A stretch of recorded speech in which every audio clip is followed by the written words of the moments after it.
I forget that you forget that we forget. All right, minimize the tile. You're all in there. So good morning and welcome back once again. We are on the course, the Masters in Bioethics, looking at the bioethics of the beginning of life, human life. And we begin as always with a little prayer. In the name of the Father, the Son, and the Holy Spirit. Come, Holy Spirit, fill the hearts of your faithful and kindle in us the fire of your divine love. Amen. Okay, so before going further, any questions or comments from previous lectures? Anything in the course? Professor, Dr. Chaffee, so if we want to discuss our grades, but we can't make it to campus, like we can request like a Zoom meeting with you? Yes, yes. Okay. And as you bring that topic up, first, I apologize that this week I was a little delayed on reviewing and grading all your summaries, but at least I managed to post last night I managed to post the grades on Canvas. So if you have access to Canvas, you can see your grade there. And then here today, I have all the summaries that I'll give out personally to those who come in person. Otherwise, this afternoon, I'll spend the afternoon scanning these in my computer and then sending them to you by email. All right, so at least you'll see it. And periodically, what I'll do is the actual piece of paper, at some point, I'll mail it to you or something like that. But at least, hopefully by tonight, you'll be able to actually see your summary online and open it up and read my comments, okay? Awesome. In general, yeah, okay. So in general, people are doing good. Now, some comments while I'm on the subject, and it has to do a little bit here with this slide that I have to remind me mostly some stuff. So we are, you know, you have figured out already, I'm sure, that this is a very technical subject and it's thoroughly interdisciplinary, right? So it's got the biology, the natural science on one side, and empirical science that can be measured and so forth. And then it's got ethics on the other side, which is really one of the branches of philosophy, one of the 5 branches of classical philosophy. So it's not empirical in that sense. It's not measured with instruments. We cannot weigh it and so forth, but it appeals to the mind, to critical thinking. So going forward, really, when we're ever engaged in a study or serious topics, certainly about human life and about the environment, then critical thinking needs to kick in, all right? So a couple of hints there. First of all, I always tell my students, think functionally, and definitely that will give you a leg up on the rest of the people around you, because most people are not thinking functionally. First of all, my experience of almost 7 decades of being on this planet is that most people don't really want to think much. They don't want to go deeply into subjects, all right? So we set a very shallow, superficial level on topics. And typically what kicks in is ideology and opinions and stuff that we have heard on media somewhere, somehow. And it just sticks, and but it's uncritical thinking. Mm-hmm. But for this topic and for many things in life, we need to think critically, all right? The good Lord gave us a mind and a brain to use, and it's a great privilege to use it, really, though it is tiring because it burns up more ATPs than physical exercise. Mental exercise burns more ATPs than physical exercise, and that's when we get tired after thinking, reading, reflecting for a while. All right, but it's important to try to use the language as accurately as possible. Whenever we learn a new subject, part of the issue is just learning the grammar. The words that have technical meaning have a specific meaning, and try to incorporate those words as much as possible into your summaries. And it's mostly the nouns, the adjectives, the verbs, okay, but some of them are rather specific and they have a very accurate meaning. To give an example, sometimes people tell me in their summaries with regards to the beginning of human life, right? The zygote fails to implant, for example, all right? The zygote fails to implant. Well, the zygote will never implant because the zygote, whether human or not, doesn't have cell differentiation yet, right? Doesn't have cell differentiation yet, is single cell. And so it doesn't have the trophoblast, the outer layer, to be able to generate a placenta and to actually embed within the endometrium. And so it's the blastocyst that implants or fails to implant. Now, between the zygote and the blastocyst, there are two other stages, right? The cleavage stages, where mitosis is beginning to occur, and even the morula stage. So the accurate thing to say would be that the blastocyst fails to implant, and not the zygote. Another one that also conveys meaning and conveys a mindset, right? When we say fertilized egg, if you think about it for a moment, by definition, egg and sperm are haploid, right? Because they're gametes. And that's what defines them as gametes, that they are haploid. And that is not just a biological reality, it's also a philosophical reality, it's an ontological reality. In other words, once an egg is fertilized, that is no longer an egg because fertilization precisely restores diploidy, right? So terms like that, restoring diploidy, that should be meaningful for us. And so really a fertilized egg, to talk about the zygote as a fertilized egg is a misnomer because it's still emphasizing the egg aspect of the zygote, which is no longer real, no longer a reality. So fertilized egg by definition is a zygote. When we continue to use the terminology of fertilized egg, what happens is ideologically, we continue to connect to the previous event. In other words, the egg belonging to the woman. For example, we would never talk about, we normally don't hear, right, in the lingo, fertilized sperm. Fertilized sperm, but it's the same thing. A fertilized egg and a fertilized sperm is the same thing. But we never hear, did you ever hear about a fertilized sperm? No. So then why fertilized egg? You see, really, we should use the proper term, which is zygote, for whatever species. And that conveys a meaning because zygote is a new individual. It's no longer an egg, it's no longer a sperm. It has his or her own identity. That's another one. As I'm speaking here, it filters into the language of the beginning of life too easily, in my opinion. And I've been, like I mentioned, I've been involved in pro-life for decades. And even as I go to conferences and hear talks on pro-life, many of the speakers, pro-life speakers, even refer to the human embryo subconsciously as it, right? We can say, well, the human embryo, it never implanted. But that's the one thing that a human embryo can never be, is an it. Because genetically, at fertilization, that human embryo is either male or female. Again, of whatever species, including the human. But when we talk about the human embryo as it, we truly subconsciously, right? We are depersonalizing the embryo. But try to talk about the zygote as him or her. What happens when we talk about the zygote, the human zygote specifically, as him or her, we are personalizing the zygote. For example, we would never say that my bioethics professor, it gave me a bad grade, you know.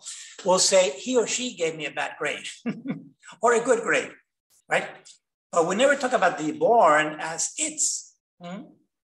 my brother or my sister, it came to see me. No, he or she came to see me.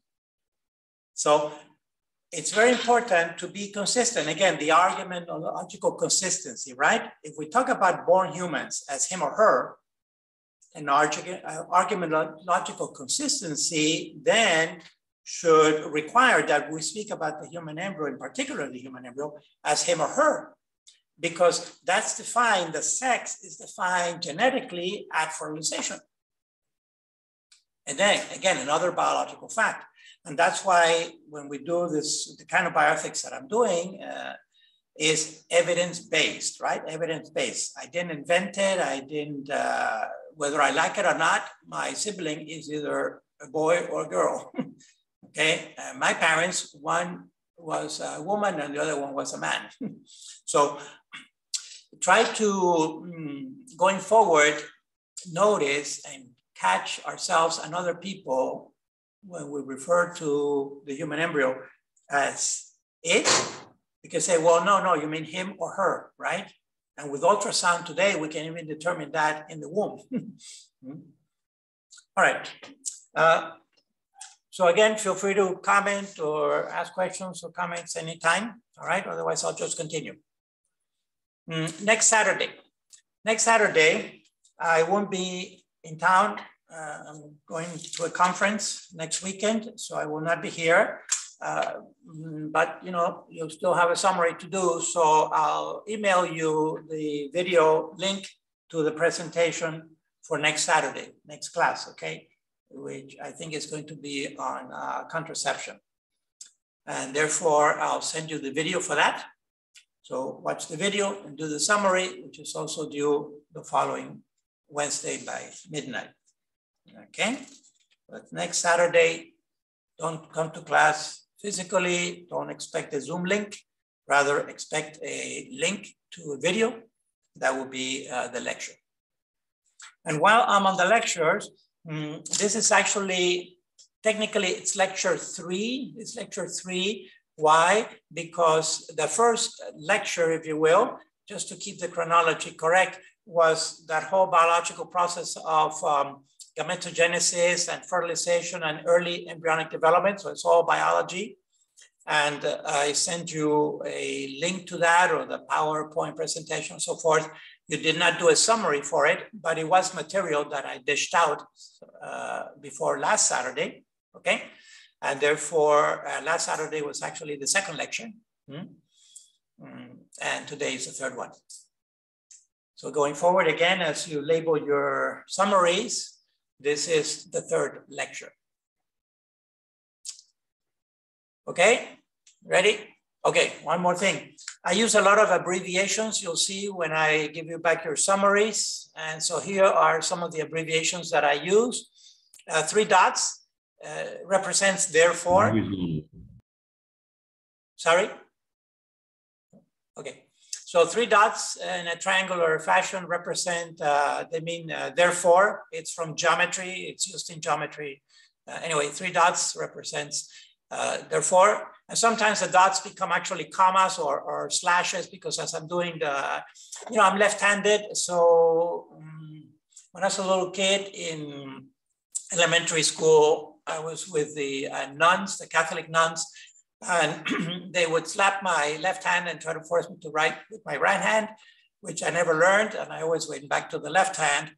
But basically I have bad orthography. I have bad, it's not, my writing is not pretty. It's closer to chicken scratch. So the dots sometimes become like a scratch, okay? But you'll get used to it after a while. IOW, you know, is in other words. BC, it's because. BS, versus or against. The wiggle, the horizontal wiggle is an approximation. And IO instead of. There may be other abbreviations as we go along, especially words. Long words, I tend to just write the beginning of the word. For example, morphology, I'll just write more for something like that. You'll see it as we go along. Okay?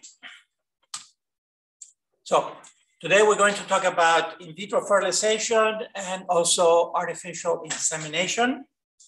And we'll see within in vitro fertilization, we'll see some specific details about some special cases, like 3-parent embryos and snowflake embryos.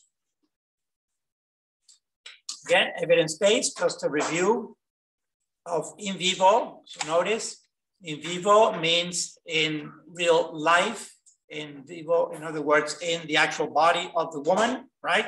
In its proper place, excuse me, in its proper locus. Locus, it's the place where fertilization normally occurs, naturally occurs for the vast majority of people and also other mammals, etc., is in the horn or the distal end of the bend of the fallopian tube, known as the ampulla. That's in vivo, that's a natural process, okay? And 5 to 7 days later, as the embryo undergoes early development, he or she will implant or not implant. So that's in vivo. Now, in vitro, the word in vitro means that it's in glass. Vitro is a reference to glass, in español, vidrio, all right? And why glass? Well, because it used to be way back last century, a lot of the glassware in labs, a lot of the equipment that was used and the tools and so forth, the containers especially, were made out of glass. They were made out of Pyrex or Forex that could be autoclaved, sterilized, and reused, so it was reusable. Today, everything is made in plastic and it's disposable, but in vitro just stuck around and it's there to this day. Maybe we should call it in plastico today or something like that. Everything is plastic, disposable, the Petri dishes, the pipettes, the tips. And so we're into this waste society of increasing garbage around us. So, but that's why it's called in vitro, because it occurs in glass or it occurs in a lab, okay? So when we see in vitro, we think of occurring in a lab. This is informative. This is meaningful with regards to the bioethical analysis, because it's not occurring in the natural place. The actual fertilization, the fertilization process, which is a natural event, does not occur in vitro, does not occur within the woman's body. It occurs in a lab. And so there's a lot of technology involved, with sophisticated technology. For example, you can see here, this is a micrograph, a microscopic photograph of an egg. Here's the human egg. All right, you can even see the polar body still there, with the zona pellucida, the corona radiata. So really this is a cumulus. And then you see a needle, and this one typically is a glass needle. Imagine the size of that needle is microscopic. The way to make these glass needles that are microscopic like that is you take a tube of glass that is hollow, just a hollow tube, and you heat it up on the Bunsen burner, right? And when you see that tube becomes red hot, literally, the glass becomes red hot, it liquefies. And so, but it's still thick, so you pull on it very fast. You pull on that tube very fast, and you end up with 2 tubes. Now, the exciting thing about these 2 tubes now is that, of course, the heated region is tapering, but at the tip of that tube, it's still hollow. It doesn't seal off. Unless you put it back into the flame, then it will seal off, of course. But if you don't put it back into the flame, you now have 2 needles.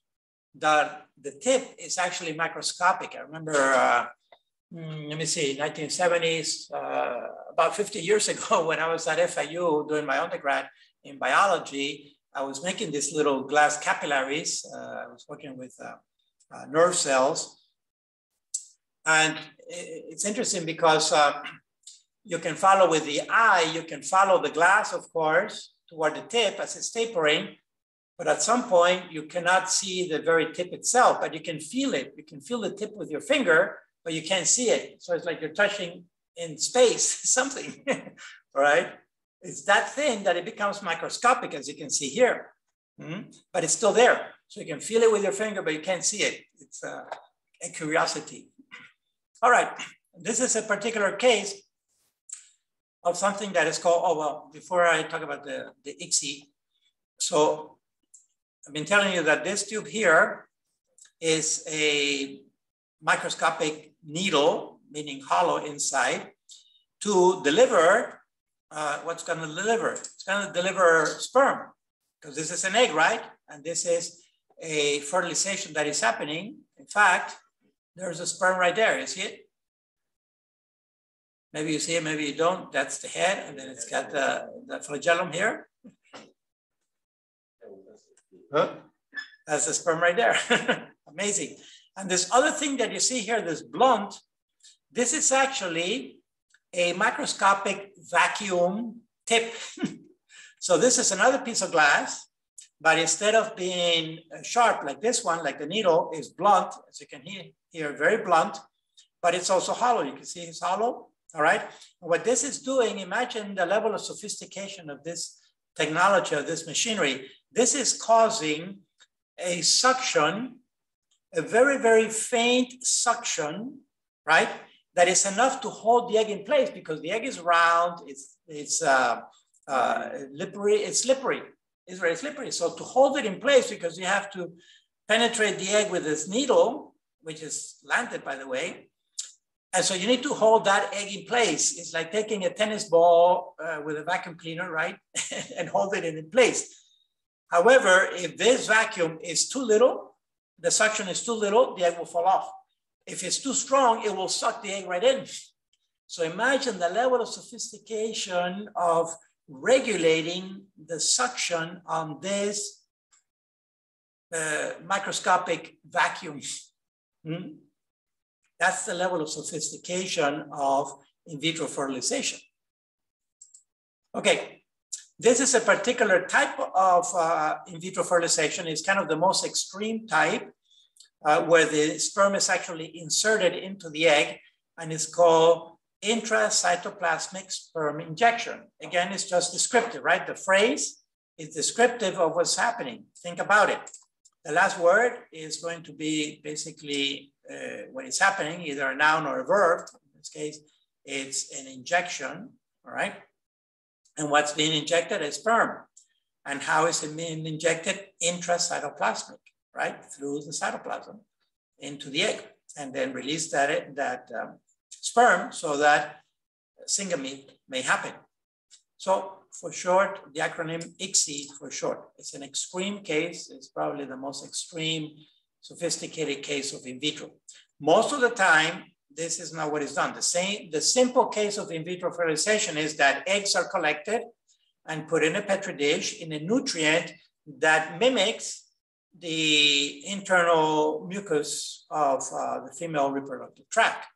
So we have the eggs there, and then the sperm is also deposited in that same medium, and then each sperm has to wiggle around and find an egg to fertilize. But typically, because they put hundreds of thousands of sperm, each egg that is there will be fertilized. The sperm, by the way, is washed before the semen is washed, before the sperm is actually introduced into the petri dish or the flask and so forth. So it's a lot of manipulation that goes on.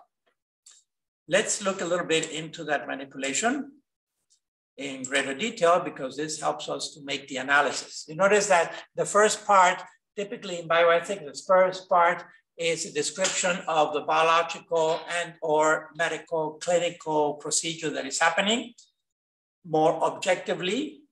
And then we build on that, we do the ethical analysis on what we have just described and understood, right? This, for example, is the microscope that is used typically. You can see it's an inverted microscope. The objectives are at the bottom, right? And what is on the top, aside from the light source, is a camera. And the camera is projecting to the screen. In this case, you can see the same blunt vacuum here it's holding actually a morula. It's a morula, you see, it's probably at the 8 or 16 stage cells, right? 1, 2, 3, 4, 5, 6, maybe 7, 8, I don't know. Probably at the 8 cell stage of cleavage, right? It's a morula. In the case of a human, he or she is a morula. All right, look at these little pointers here. These are called micromanipulators.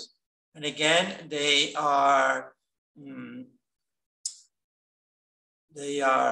manipulated by motors and servo systems that are extremely sophisticated. So really all this can be done remotely, okay, with like a joystick type of mechanism, because these micromanipulators have to move, you know, micrometers, tenths of a millimeter. Millimeter is maybe the thickness of our toenail. So extremely sophisticated. This is very expensive. And of course, the clients are paying for this technology, right? So are you guiding the needle? Yes, exactly. This moves the eggs around. It's robotic, exactly. That's what I was looking for. It's robotic. Many times robotic. Sometimes it can be done manually also by the oculars here, and you have these controls, but many times it's done robotic. There's a little motor, etc. So it's very, very sophisticated equipment, and that's why a typical IVF one trial, one first attempt, all right, it may cost $20,000, $30,000, $40,000, depending on how much quality control you want to do on that embryo. Single trial. All right, but because it is so expensive and sophisticated, they don't just pull out one egg, extract one egg, and attempt to fertilize that. No, they do what is called hyperovulation. And hyperovulation is to stimulate the ovaries into maturing maybe a dozen or 2 dozen or 3 dozen eggs, all right, follicles. And so typical fertility drugs are used like Clomid or some others. And the ovaries, like I say, are stimulated into hyperovulation. Now, of course, what happens with hyperovulation is that you have an ovary maturing a dozen follicles. That ovary swells up, looks like a grapefruit, okay, or a cluster of grapes. Here we have a normal ovary in contrast with a hyperovulated ovary there. These are actual photographs.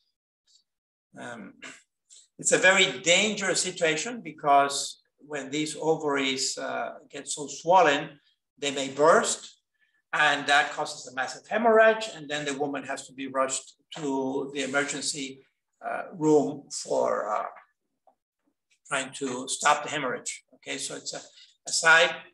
The intuition says that this is also extremely painful, right? I mean, a single ovulation is painful.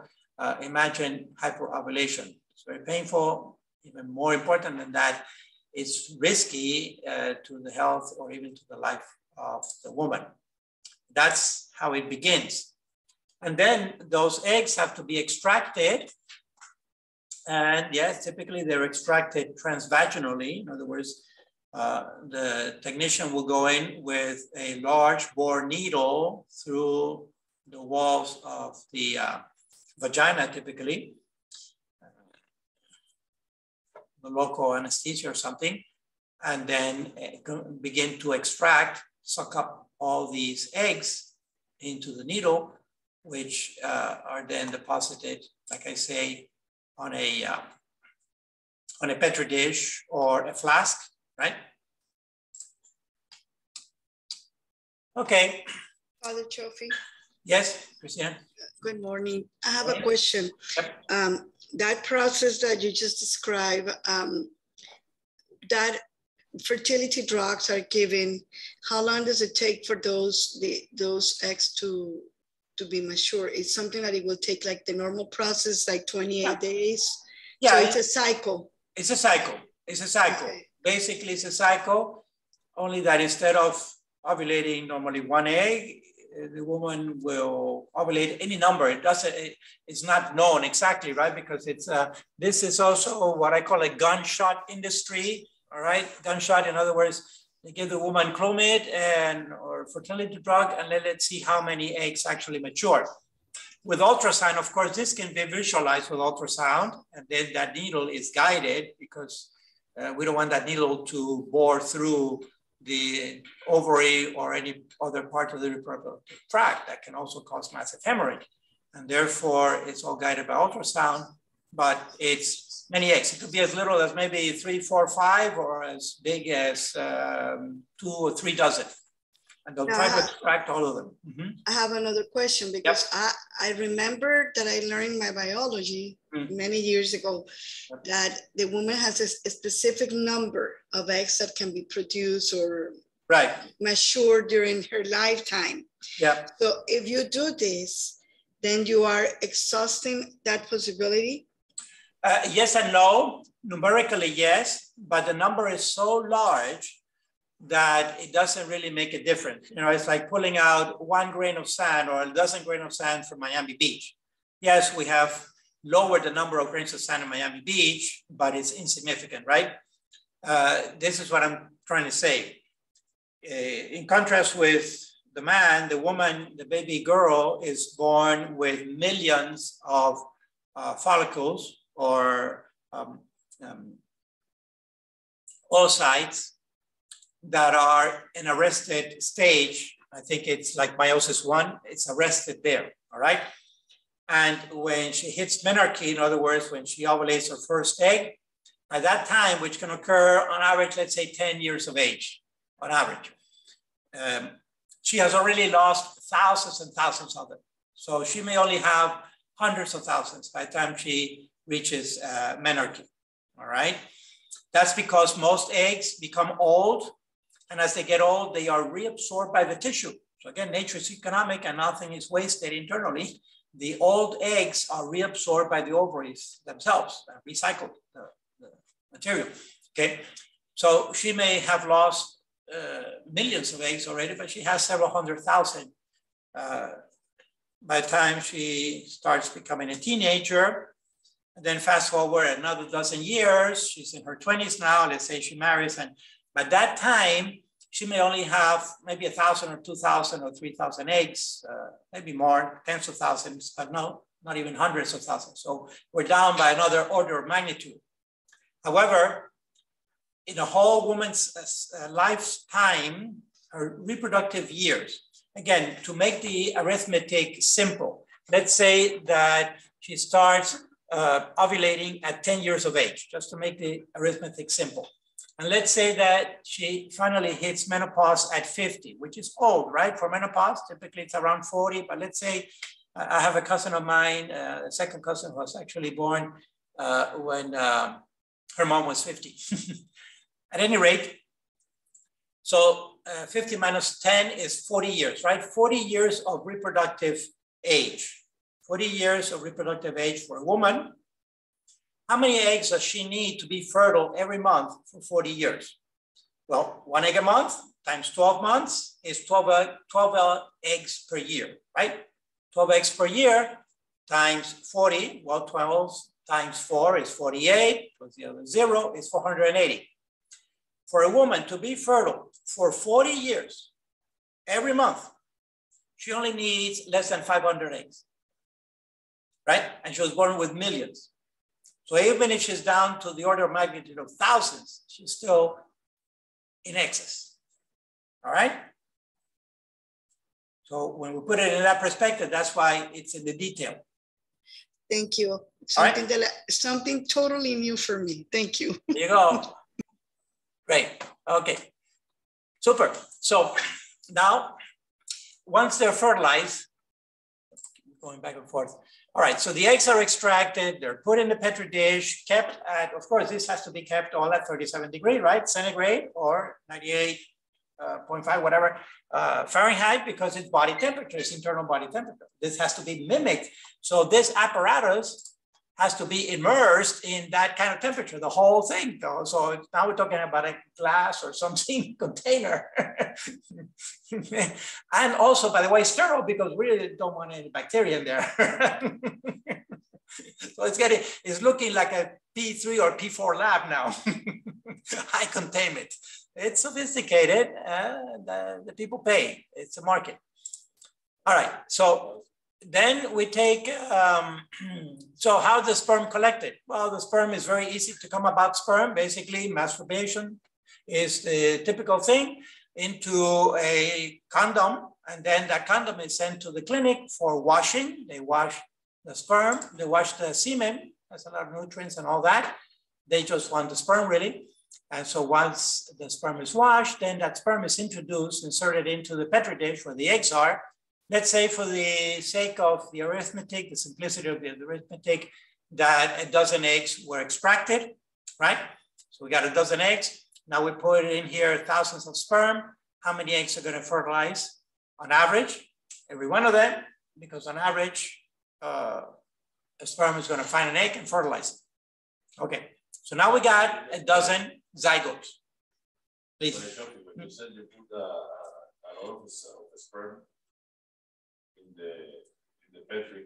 Yep. So you leave them to find the ovum? Yes. Okay. The simplest technique. Exactly. The ICS, ICSI is a very sophisticated technique, extremely. This is typically, again, think functionally. Most men, if they can produce, if they can ejaculate semen, we can assume that many sperm in there are capacitated, right? In other words, that they're able to swim around, that the flagellum is intact, and so on and so forth, that they're normal. That's the assumption. Because again, they're working on, it's shotgun, they're working on the vast majority. If we got millions of sperm, 100 million sperm in an ejaculate, obviously a few dozen of those, it's safe to assume that they're normal, right? But sometimes men have some kind of problem fertilizing. And so they may produce sperm that has a fragmented tail or short tail, or it's not the sperm is not very competent. That's when they would use ICSI, all right? When the sperm is not very competent. Obviously that requires some clinical assessment beforehand. So typically the couple who goes to an in vitro clinic is why? It's because they cannot get pregnant naturally, right? They've been trying for years, they can't get pregnant. So now they get some assessment. The issue could be on her, the issue could be on him. Everything automatically used to be blamed on the woman because the eggs are not seen, but the semen is seen. So if a man was ejaculating, it was assumed that it was the woman's fault. Now we know clinically that it's about 50-50, more or less, that infertility, for whatever reason, half of the time is on the woman, the other half is on the man. Sometimes it's on both, right? But there are a number of issues that can happen, not only at the biological level, also at the psychological level. I'll talk about that a little further on. But the bottom line is that the sperm, in the simplest case of IVF, the sperm is just inserted through a pipette into the medium, and they can fertilize on their own as if it were a natural process. The fertilization itself is normal, but it's outside of the woman's body. That's what has bioethical significance, by the way, that it's outside, literally outside of the woman's body. That's the main, one of the bioethical issues. Father, Okay. it's Jose. Yep. Good morning.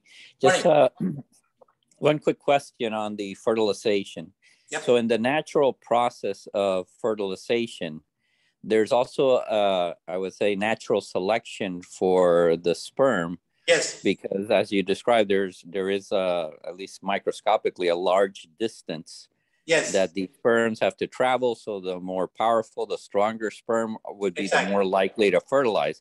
In this process, they do not select for sperm. They just use whichever sperm is available, correct? So you may have. That's correct. Oh, That's okay. correct. Just wanted to make sure. That's another Okay. aspect. Yes, we'll get into that at the. So natural selection is bypassed essentially. Remember, the selective pressure against sperm in the human is extremely high, because if a natural, normal human ejaculate has about 100 million sperm, then the selective pressure is 100 million to 1 against fertilization. Okay, that's huge, 100 million to 1, the chances, right? Because only one is the one that fertilizes. And so that whole process is bypassed, and that also has bioethical implications. You'll see why. Okay, so let's say that fertilization has occurred on our dozen eggs. So now we have a dozen zygotes, right? And going back to this little diagram, the zygote now, those zygotes, that petri dish or that flask is put into an incubator, because all of them have to be maintained at body temperature, 37 degrees, very precise. And this incubator also has to shake, has to move around gently to keep the nutrients flushing and just irrigating the early embryo. All right, so again, a sophisticated incubator. It's all controlled digitally and so forth by temperature and movement.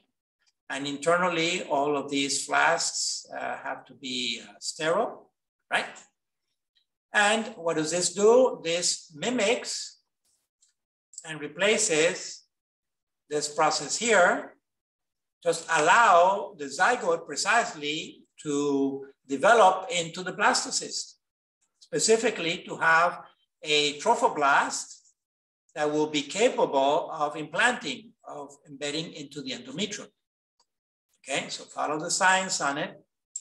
And so this incubator essentially functionally holds the zygote alive until he or she becomes a blastocyst, blastocyst, right? There's the ICM, inner cell mass, and here's a trophoblast. Then comes the attempted implantation. So attempted implantation is, again, with a cannula. They will load up the blastocyst in a cannula and simply insert that cannula into the woman's uterus through the cervix and release the blastocyst. Now, this is actual, that's all guided by ultrasound again, as you can see here on this photograph, all right? And they typically insert and release 3 to 4. No one knows exactly why, but that's kind of a magical number. Between 3 and 4, on average, one actually implants. That's just the stats on it, all right? So on average, over the years and decades that this industry has been going on, they have realized that on average, when they insert 3 to 4, on average, one implants. What happens to the other 2 or 3? They are discarded. Yes, and we'll talk about what kind of abortion it is, but they're discarded. Okay. So this is day what, 5? Yeah, between 5 and 7. Typically, they go on the early side of 5. All right. So basically, the woman has to come back 5 days later, or maybe they'll wait another cycle to attempt implantation. Okay, now, so 1 second. Yeah. So what we're saying, okay, I understand that, perfect. But those 12 zygotes, she or he, they already have souls. Yep. They're ensouled. Yeah. Yes, they are ensouled. So let's talk about cryopreservation. We'll get into it. All right, so we manufactured 12 zygotes in the lab, right? Now, 4 were used for implantation. The other 8 are stored. How do we store them? In cryopreservation. Again, just a fancy word for freezing the embryos. So these are the frozen embryos, the frozen human embryos, okay? They're basically dipped in liquid nitrogen. Now we're breathing nitrogen right now. It's inert gas coming in and out of our lungs. About 70% of the air, the atmosphere around us is nitrogen, obviously gas, and we call it inert. It doesn't do anything at room temperature, right? It just comes in and out of our lungs. But through the gas laws, right, we can go from gas to liquid and from liquid to gas and from liquid to solid if we either lower the temperature, like we do with ice cubes in the freezer of the refrigerator, water, or pressure, either way. So if we compress gases, they liquefy, keep compressing them, they solidify.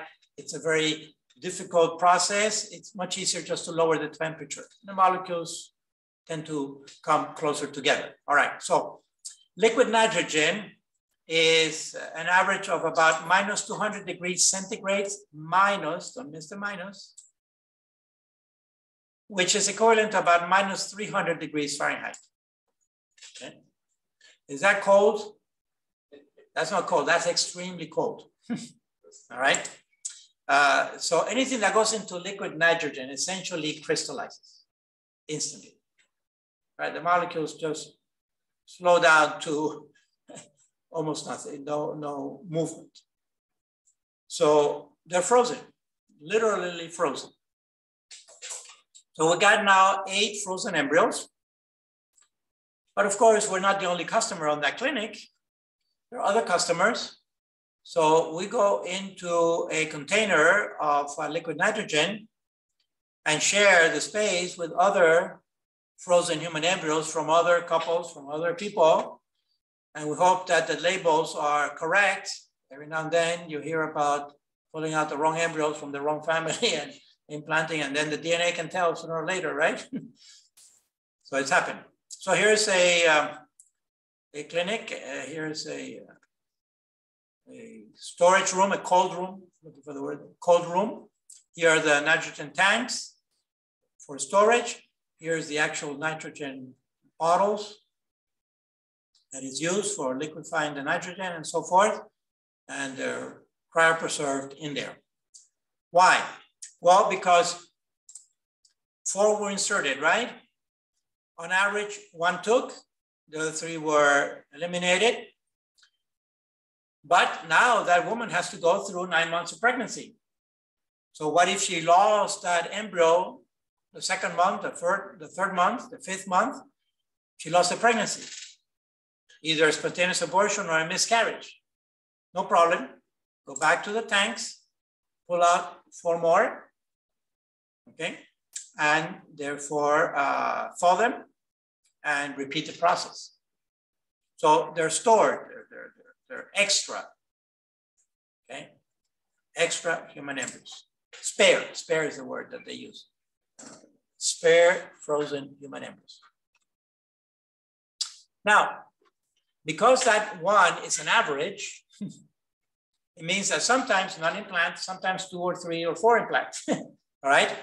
So the 2nd attempt, they inserted again the 2nd set of 4. So now she's down to 4 that are in the tank. 4 have been discarded already one way or another. So the 2nd set of 4, the 2nd attempt. The first one didn't work.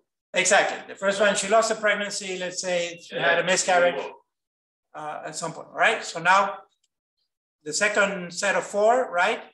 The 2nd time, 3 implanted. This is an ultrasound, that's an actual image. And you can see clearly 3, or at least 1 head and 2 bodies. So 3 implanted. So now she's got triplets. However, the couple only wanted 1 child. Okay, at most 2. Maybe they'll have twins, right? Are these identical twins or fraternal twins? How many fertilizations? 3. Come on, guys, you should be. They are fraternal. They're fraternal because they have separated bags.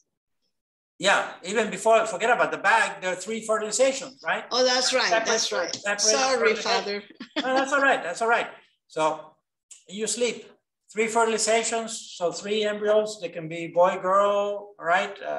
They're just brothers and sisters, but they're fraternal, not Monozygotic, okay. Anyway, so now they have 3, but they only wanted 1, at most 2. No problem. The industry says you can do a selective reduction. Okay, so selective reduction, the euphemisms, all right? The euphemisms that are used. A euphemism basically is an alternative language, either a word or a phrase or a sentence or a paragraph that is trying to mask or hide a reality that perhaps is too harsh and people don't want to hear, all right? But selective reduction means just choose any 1 or 2 that you want to keep and we'll just discard the other one, all right? What are we talking about? We're talking about an abortion, a procured abortion in this case, obviously. Okay, so which one to choose? And since you're choosing, you might as well choose if you want the sex. Let's assume that the 3 are normal. They did some karyotyping, they did some DNA analysis, and the 3 seem to be normal.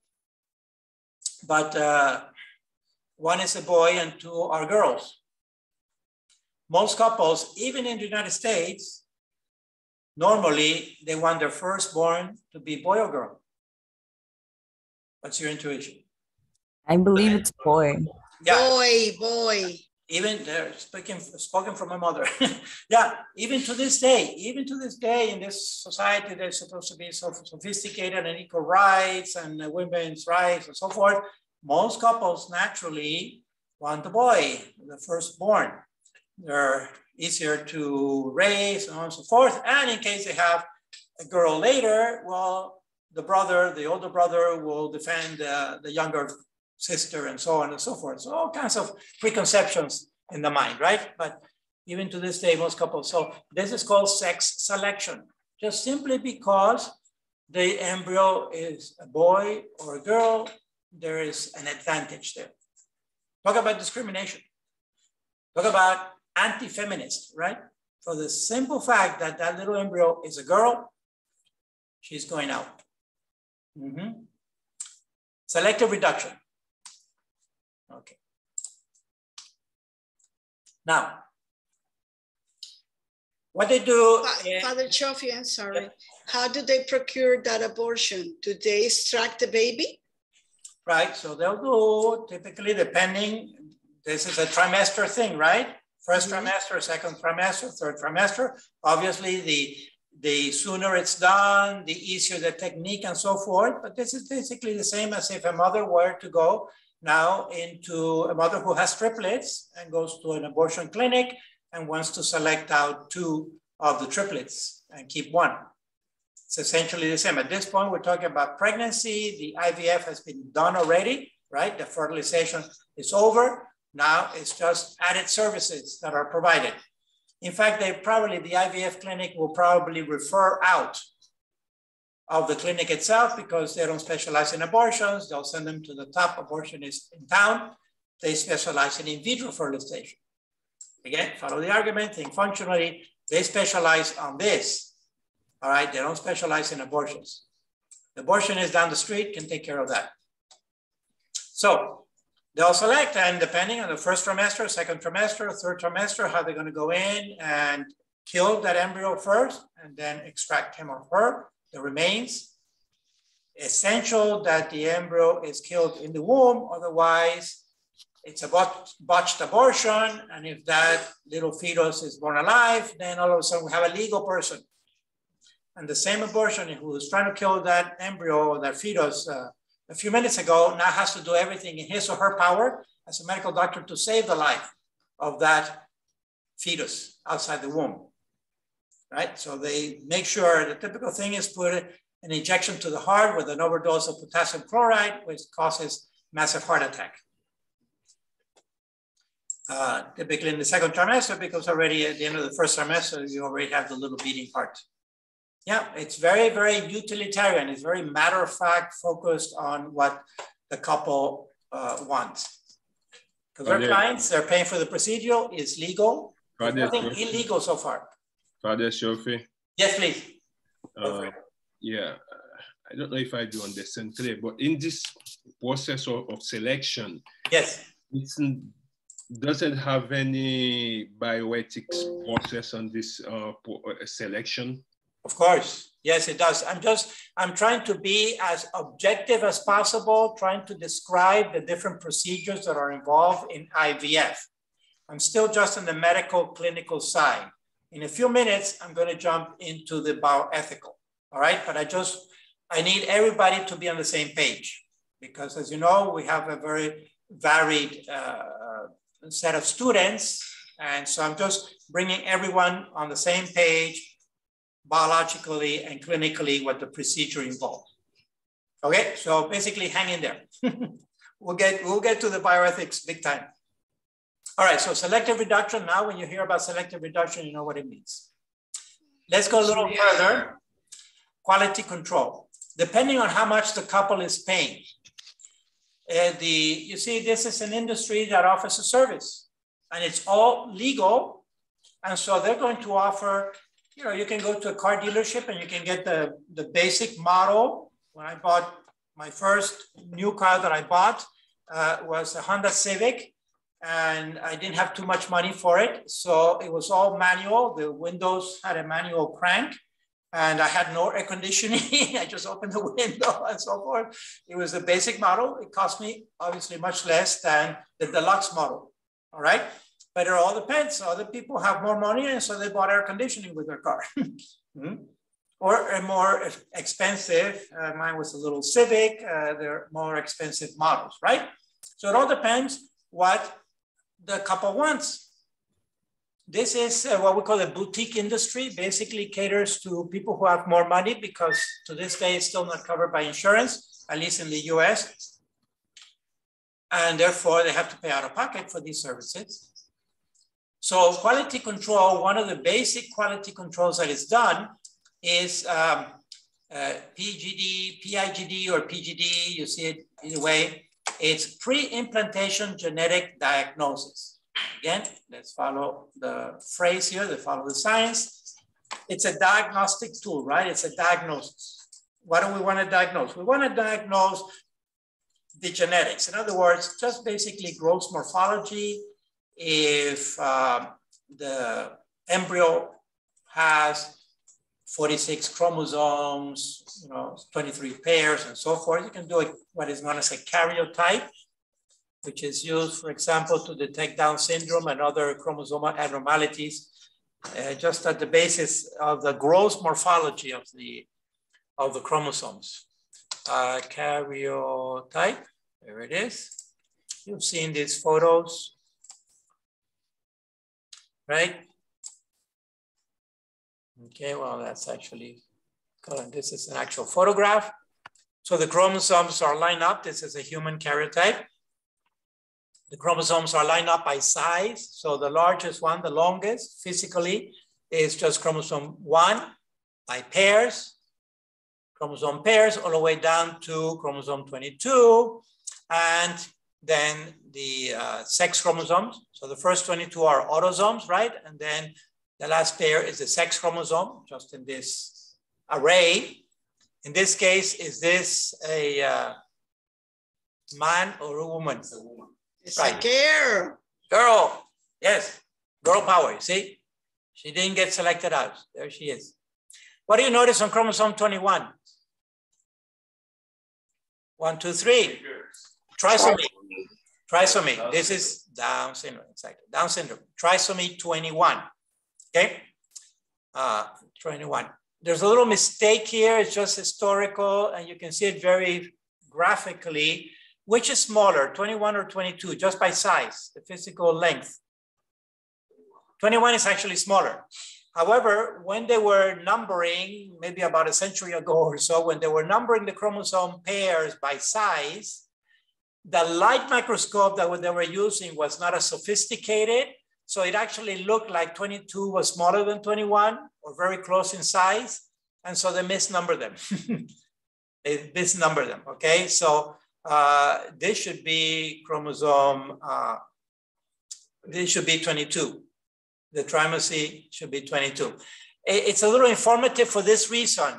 The fact that it's 20, that it's the smallest chromosome, it also happens to have the smallest genetic load. It has a fewer number of genes in it.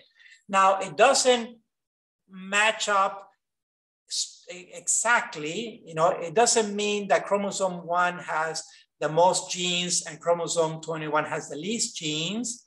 Yes, in general, but maybe between 6 and 7, maybe 6 actually has a few genes more than 7. So generally, by size, just physical size, as the chromosome gets smaller, they have a smaller genetic load, meaning they have fewer genes, okay?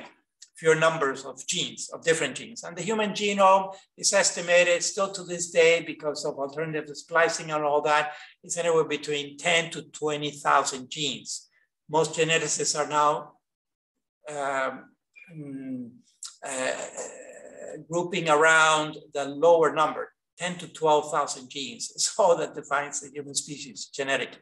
At any rate, 21 has a fewer genes in general. And so an extra load, a third load, is not that much more, and it's more or less compatible with life. Not always, but we see Down syndrome children born and living. They typically have a shorter lifespan, right? Few make it to adult, some make it into 30s, 40s, but it's rare to see a Down syndrome, a person in their 70s or 80s, all right? They typically die younger.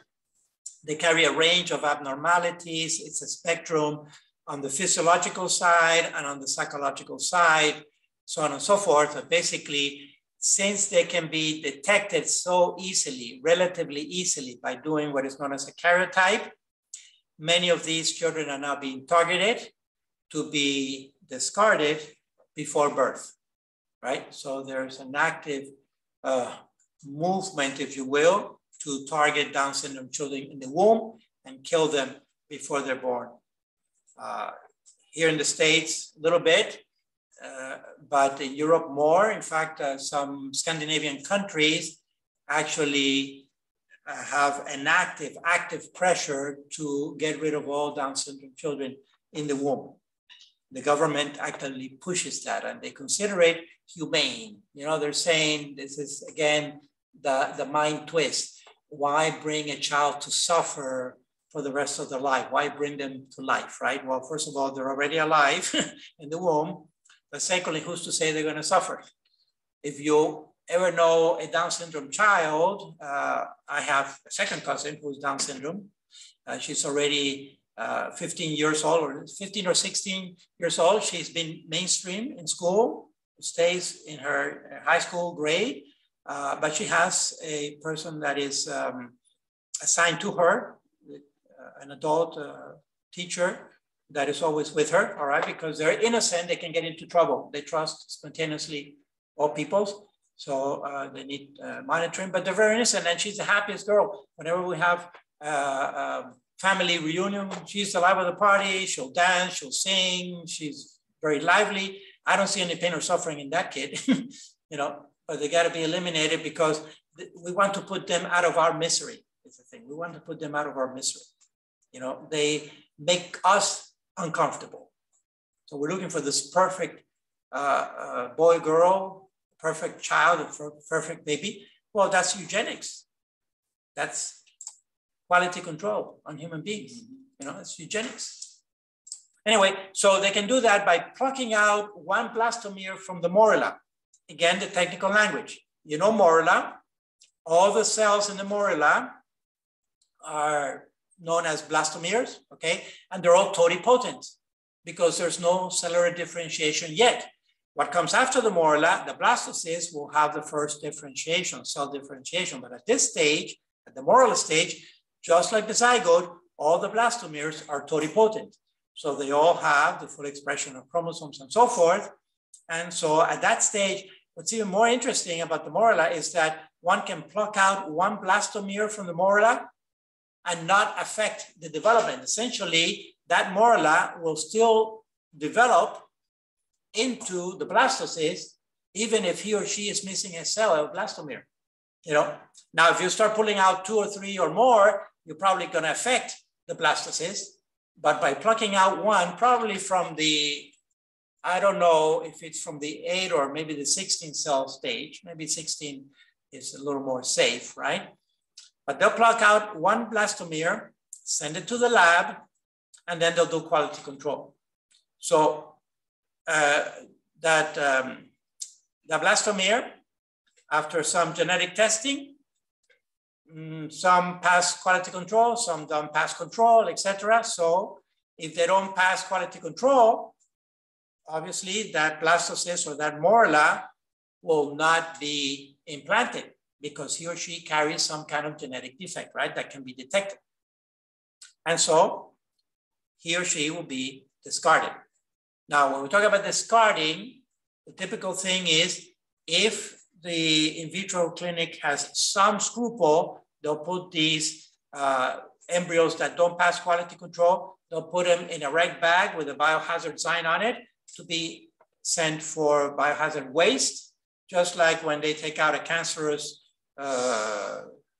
spleen or cancerous liver from a patient, put it in a red bag with a biohazard sign on it to be discarded as bio waste, which means incinerated, burned. That's it. That's if they have some scruples, because that procedure costs money, right? Otherwise, they can just flush it down the toilet. Sorry, him or her. Because there's no regulation. This is one of the least regulated industries in the United States and in the world. This is all legal.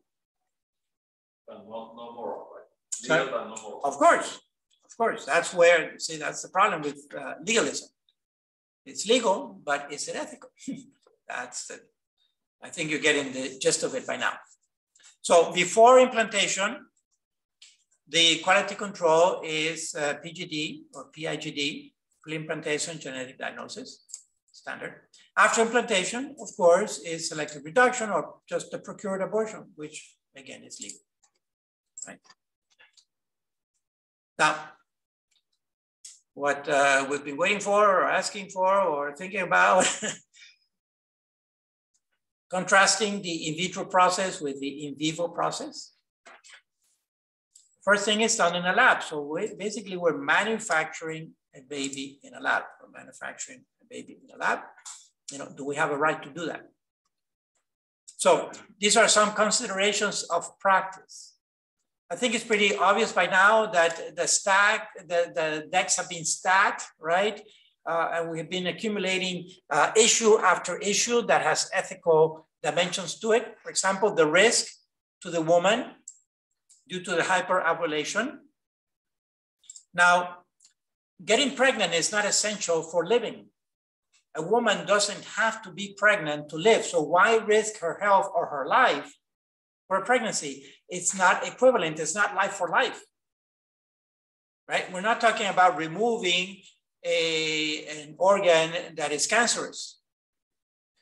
She's risking her life literally for this pregnancy, but pregnancy is not it's not a condition necessary for life. So there's no equivalency in risking the life of a person for having a child. Okay. The sperm collection, which is typical masturbation, people don't have problems with masturbation, but it is a problem because it is a misuse of a faculty, of a reproductive faculty that the body has. It's a misuse of a part of the body, you know, which should be avoided, really. Then all the abortions that occur due to these failed implantations. Now, some people may argue, well, but that is equivalent to natural selection. Of the 4 embryos that were inserted, only 1 implanted. We don't know why, but obviously that was biochemically the most fit embryo to implant, the most fit blastocyst, and the other 3 had some kind of issue, so it's equivalent to natural selection. The problem is that normally in nature, it doesn't work that way. So the vast majority of women only ovulate 1 egg per cycle and so forth. But even when there is multiple, let's say that there's multiple ovulation, let's say the case to make the analogy, a woman ovulated in 1 cycle naturally 4 eggs. And she had intercourse, the 4 eggs were fertilized. Now she has 4 embryos heading toward the endometrium and only 1 implants. Well, that's a natural process. The other 3 were discarded, typically because of some kind of abnormality. The chemistry didn't happen, all right? But that's a natural process. here, what's natural about this process? There's nothing natural about this process. Those other 3 embryos that were discarded in the IVF process would not have been discarded had the woman not gone through IVF. See? So they're not natural, they're intentional, they're procured. And so the woman needs to know, just like when some contraceptives may also have a secondary abortifacient effect.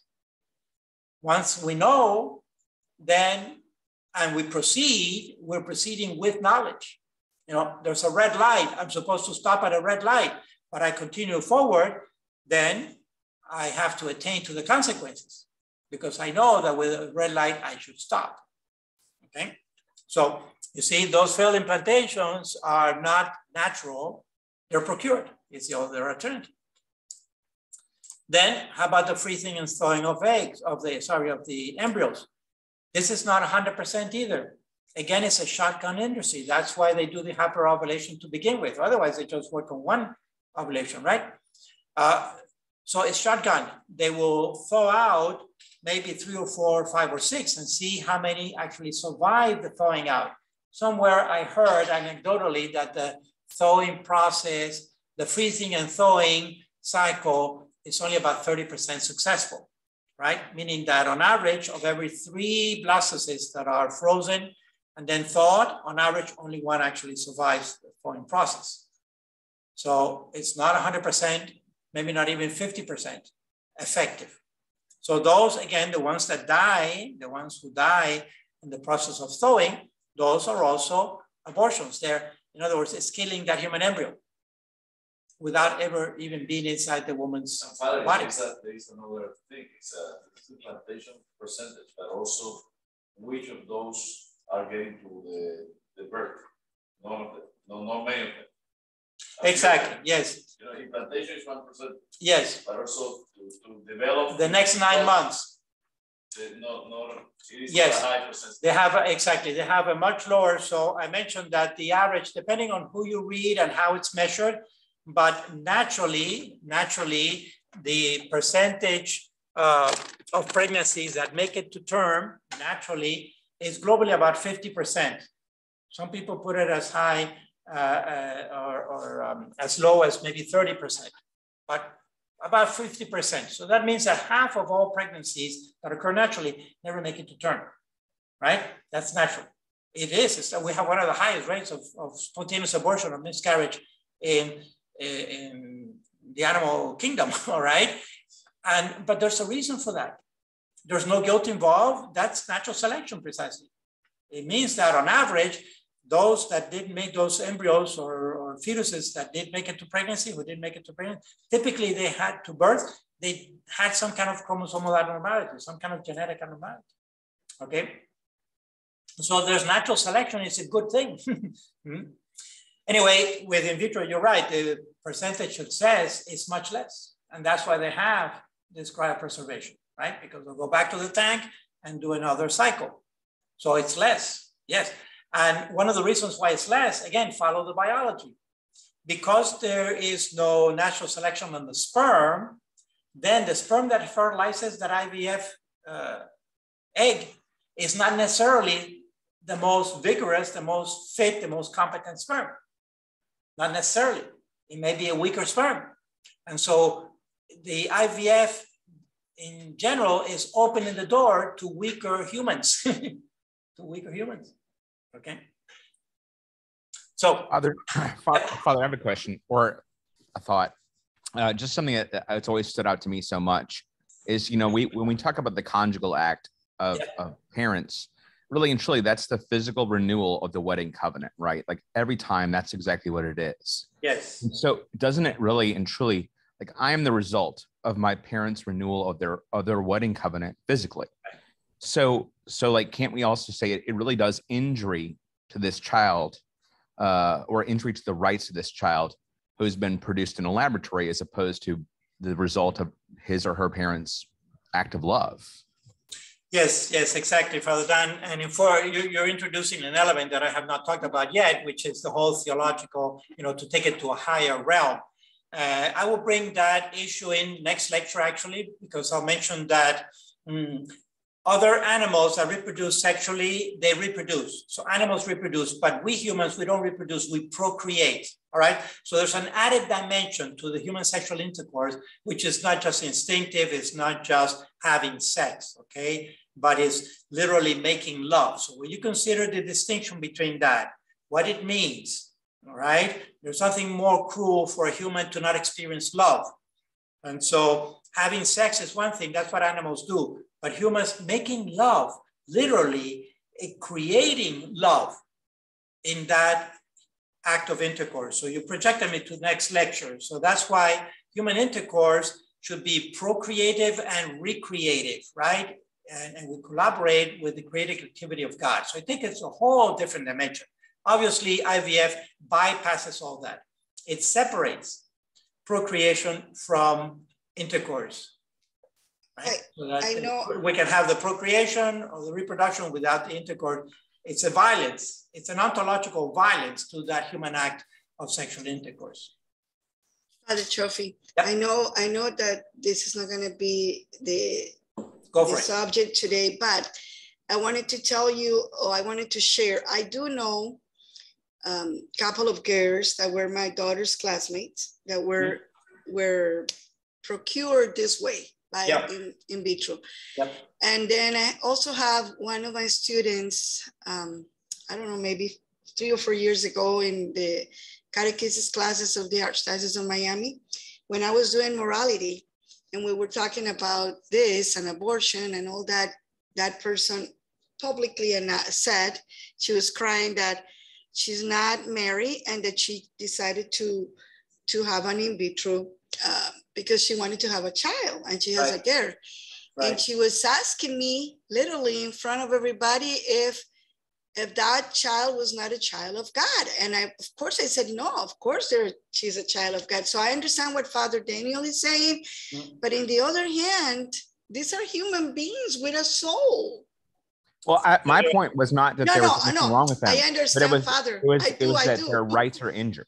I totally agree with agree with you. But in the other hand, there's another complete, incredible discussion that we need to have about, because I understand totally what you're saying, Father, totally. And I agree with you. And I know that would be, but also these are real human beings. I don't know, it's so difficult. This is so difficult. Yeah, it is. It is absolutely difficult. And they are certainly human beings, you know, they're ensouled, they're victims. They don't know, and many couples don't tell their kids that they're in vitro. They don't tell them because they know that it's opening a can of worms, right? Those children typically, when they know, they start having all kinds of questions and so forth. But they're also, this industry sets itself up for all kinds of deviations, again, from the standard classical marriage of one man and one woman. You see where it can go. Let me just cover a few more points here and we'll get to these other issues. So, okay, so the freezing and thawing of embryos, creating and feeding a problem of, now it's estimated to be about a million frozen human embryos in the United States alone, all right? In the United States, because that little article that I sent you that I wrote, I think it was 2007, it's so old now. When I did that research, it was about 500,000 frozen human embryos at that time, okay? But if we consider how the industry has been expanding and ramping up, it's at least 1 million human embryos that are frozen in these nitrogen tanks throughout the United States. Every now and then you hear in the news that one of these rooms,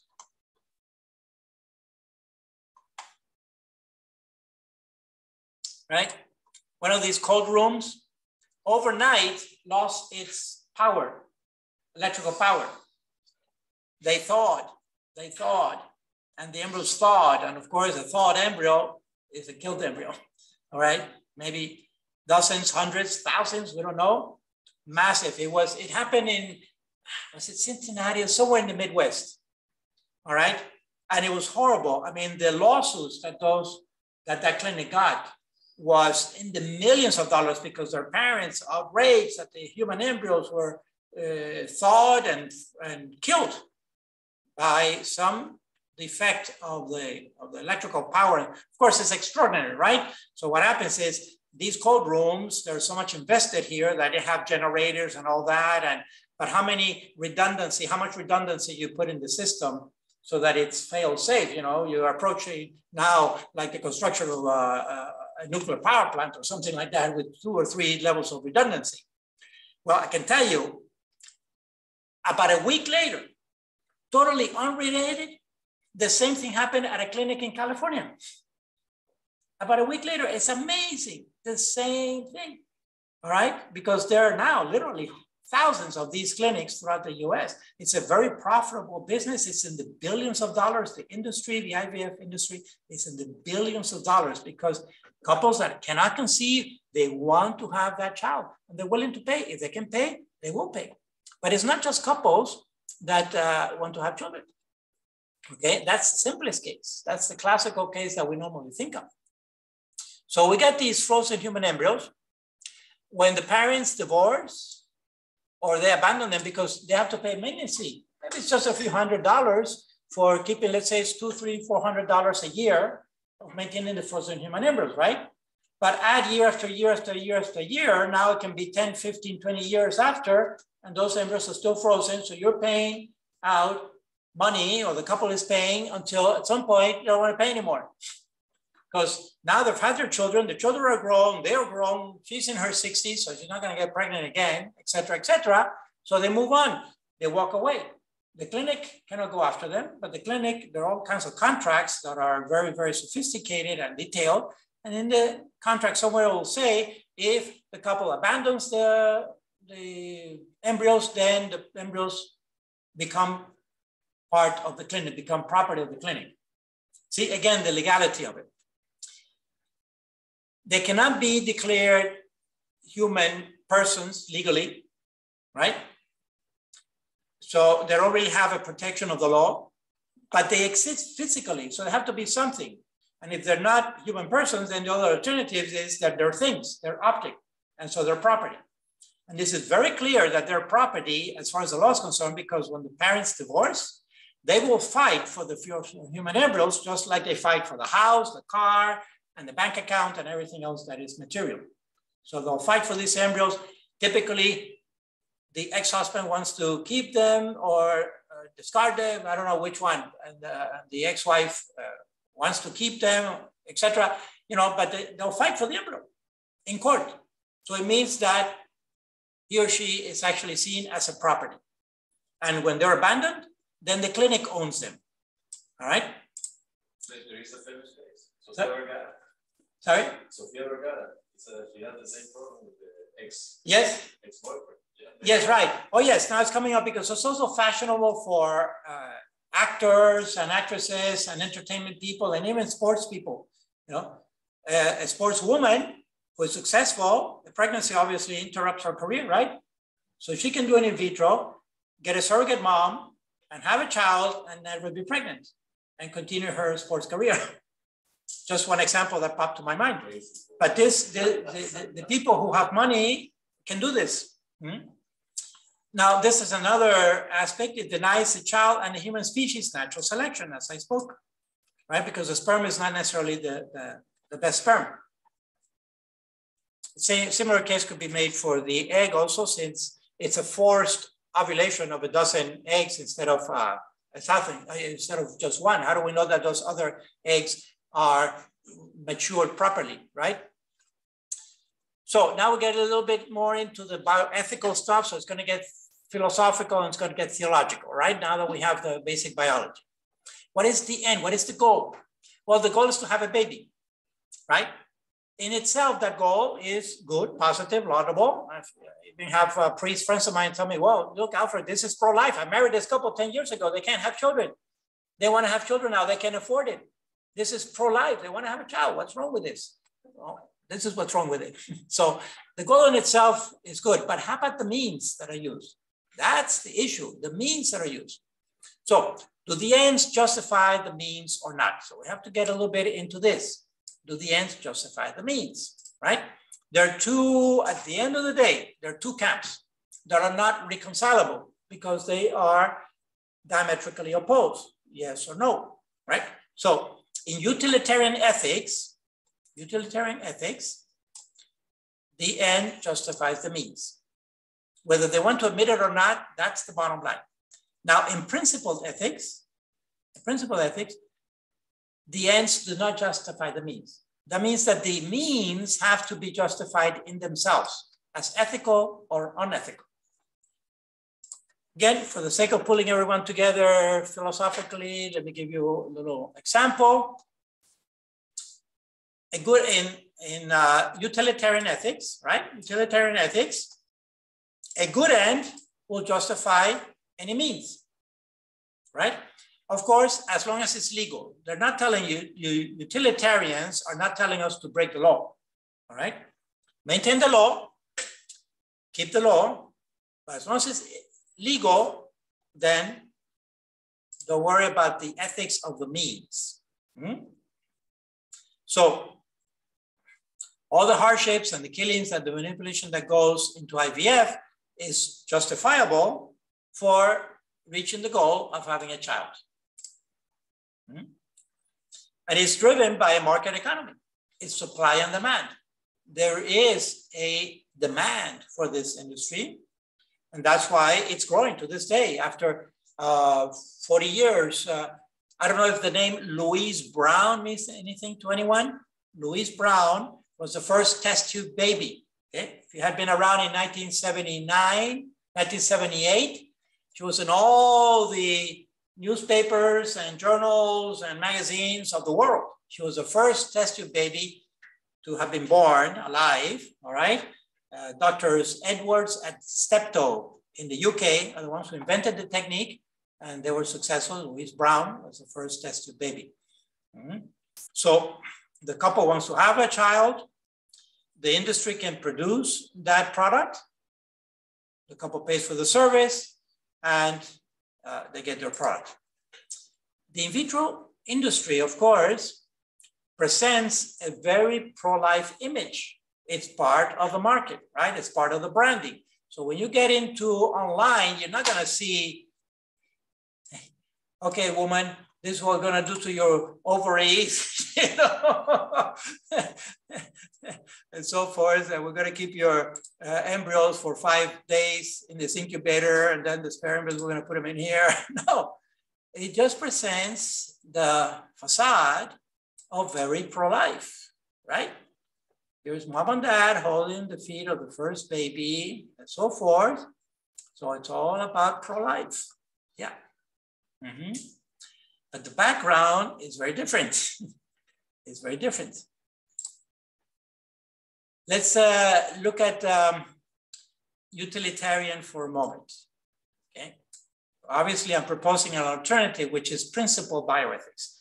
And I introduced this topic early on because for the rest of the semester, this course is being taught under principled bioethics, which take exception to utilitarian. Let's say a student has a student loan. Well, the means the loan is being used for getting my education. So my education is a good goal, right? So if I steal or rob, or I get the money by robbing, then that I can pay the loan by that. However, stealing is illegal, so I shouldn't do that. But I don't steal, I don't rob, not because it's wrong in itself, simply because it's illegal. So if somehow robbing were legal, I would do it, okay? If it were legal, I would do it. Take the example of adultery. I think most normal people would say that adultery is not right, it's wrong. Personalize it. If I'm married, I wouldn't want my woman to be in bed with somebody else, okay? That's adultery. And yet, when was the last time you saw someone getting arrested for adultery? It doesn't happen. So it's unethical, but it's legal, all right? So we have to, what happens is that utilitarian ethics doesn't cut it. Utilitarian ethics becomes legalistic. Please. When you said that adoption, you know, I would say pretty much that like it's don't say that it's illegal or whatever, but you know, like coming, like saying that, you know, you same thing that a lot of people are scared to say, like, right. What would you think of that in the mindset of like, okay, what people were to, you know, obviously, you know, exactly. people still do that now, you know what I mean? Right. People frown upon them, even though, I mean, biblical, I mean, we understand it says not to, you know, versus things, like you said. Exactly. When it comes to actual real natural law, like, exactly. In other words, when we personalize it, and you brought up a very good point, which is the natural law. Okay, Antonio, we're going to touch on natural law also because Father Dan also alluded to that by way of rights. In other words, we have civil rights, positive rights by law, all right? But we also have natural rights that are previous to civil rights because they belong to us as by nature. I have a right to breathe. That doesn't have to be legislated. I have it because breathing keeps me alive. Okay, so the natural rights that precede positive rights, legal rights. In fact, good legal rights are predicated or based on natural rights because they come from natural law. So see what happens at the end of the day, utilitarianism becomes legalistic, but the law is minimal. We cannot expect the laws, I'm talking about civil positive law, legislation. We cannot expect civil law to cover every aspect of life because it would be too intrusive, just too intrusive. I mean, are we going to put cameras inside bedrooms, right? For a committee to review and say, oh, no, this is not the right man. This is not the husband. You see, it becomes too intrusive, especially when it comes down to issues of integrity, of personal integrity, family and society. The law to cover all these aspects would be too intrusive. And so the law typically is minimal, just enough to maintain civility so that we don't kill each other outright in the streets. Okay, but the law, the civil positive law is not going to be sufficient for living a true human life. So utilitarianism ends up manipulating people at the end of the day. It gives a false sense that something is right when it's not really right. So it's just comes down to the one who has most power or influence or money or authority or shouts the loudest, they get their way. So the alternative is what we call principled bioethics, right?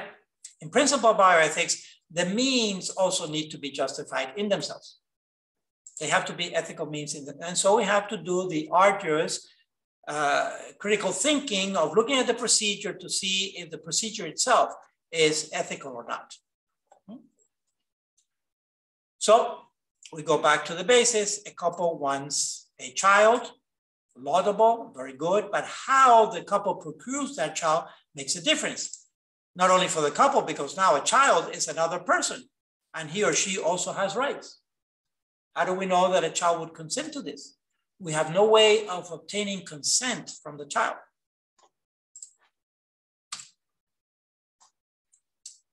One time it happened to me that I was teaching this course to undergraduates and we got to the part of IVF and it was actually toward the end of the lecture. One of the students said, "Doctor, I'm an in vitro baby." So I have to be very careful to teach this respectfully, you know, but it's the truth. I said, "Well, you're one of the few who knows." Okay. But I hope that you also know that your life is precious and you are a full member of the human species with every rights and privilege that comes with that. All right, but you had no say in the procedure. But your parents, at least, were courageous enough to tell you. But I can tell you that most in vitro babies don't know. Most in vitro people don't know. Okay, they don't. But they're out there, and that itself has other consequences too. What if these siblings, because that's another thing that happens. I mean, the industry is just utilitarian through and through. For example, when they start getting sperm from a man who is very competent, that produces very vigorous sperm, he'll sell that sperm, all right? And so they'll use, and it's a catalog industry. You can go, a woman can go into a clinic by herself, not be married, and just get fertilized. She goes on a catalog and she'll get the description of every sperm, A, B, C, D, or 1, 2, 3, 4, 5, and she'll get the description of the donor of that sperm, donor, they're paid for the sperm, thousands of dollars. And they'll give you everything about the donor except their name and address. They'll give you their height, their weight, their age, their physical appearance, their, the background, or the Caucasian, or the African American, because you're selecting, this is going to be your future child. So you want to see who you're getting inseminated by, fertilized by. And the same now for years, for decades, sperm could be frozen fairly easy because they have a little cytoplasm. But it was very challenging to freeze an egg, a human egg, ovum, and thaw it alive. And now, again, it's because of the market-driven, now the industry has perfected freezing eggs. So now a single man can also have a child, just go into the clinic and select on the catalog an egg from a woman. 1, 2, 3, 4, 5 gives you all the description of the woman, except for her name and address. All right, and she'll even tell you the industry goes into colleges and universities. What are they looking for? They're looking for healthy eggs, right? In their 20s, of course, not underage, because could be illegal. You get into trouble, parental consent, hyperovulation of a teenager. I do that. That's too risky. So they'll go to 21-year-olds, 22-year-old women. Eggs are still fairly fresh. And so they're going to college and university and offer $2,000, $3,000, $5,000 for one hyperovulation cycle, right? Now think about it. Here you have a young lady who's studying her bachelor's. She's got a student loan, and the industry is offering her $3,000 for just one hyperovulation cycle. Yes, it's going to be painful. Yes, you may risk your life, and you have a greater chance of a bus running over you than dying from this thing. That's the typical line that the industry uses. Okay, so she goes through the procedure, but she's just, by being a woman, she gets, let's say, $3,000 for just one cycle hyperovulation. All right, and we'll take out as many eggs as you produce. Maybe you produce 3, that's all we take out. If you produce 3 dozen, we'll take out the 3 dozen. But let's say that she has that she's athletic. Well, now she's athletic, meaning that perhaps she has more fitness, more vigor. Her eggs are more valuable. So instead of 3, we'll give you $5,000 or $6,000 if you're athletic. Oh, but I also have a 4.0 average GPA. So now she's also very bright. So now we give you $10,000 for your eggs. Market is market economy. So the temptation is there for young women to sell their eggs to the IVF clinics, and they wipe out the loan. And then they'll do 2, 3. The first cycle went fine. Yeah, it's so painful, but I tolerated it. So they'll go through another one. See, that's the challenge. That's the challenge. Now, you transpose that into other areas of the world where there's hardship for young women, and it's an exploitation of the woman, right? Definitely an exploitation. So these are the things that can happen. And also, it just blows out the whole issue of having one father and one mother. Yes, there will be a biological father and mother, but if I, as a single woman, going to a clinic, or maybe, again, respectfully, it's a lesbian couple. Each one of the 2 women can have their own child, right?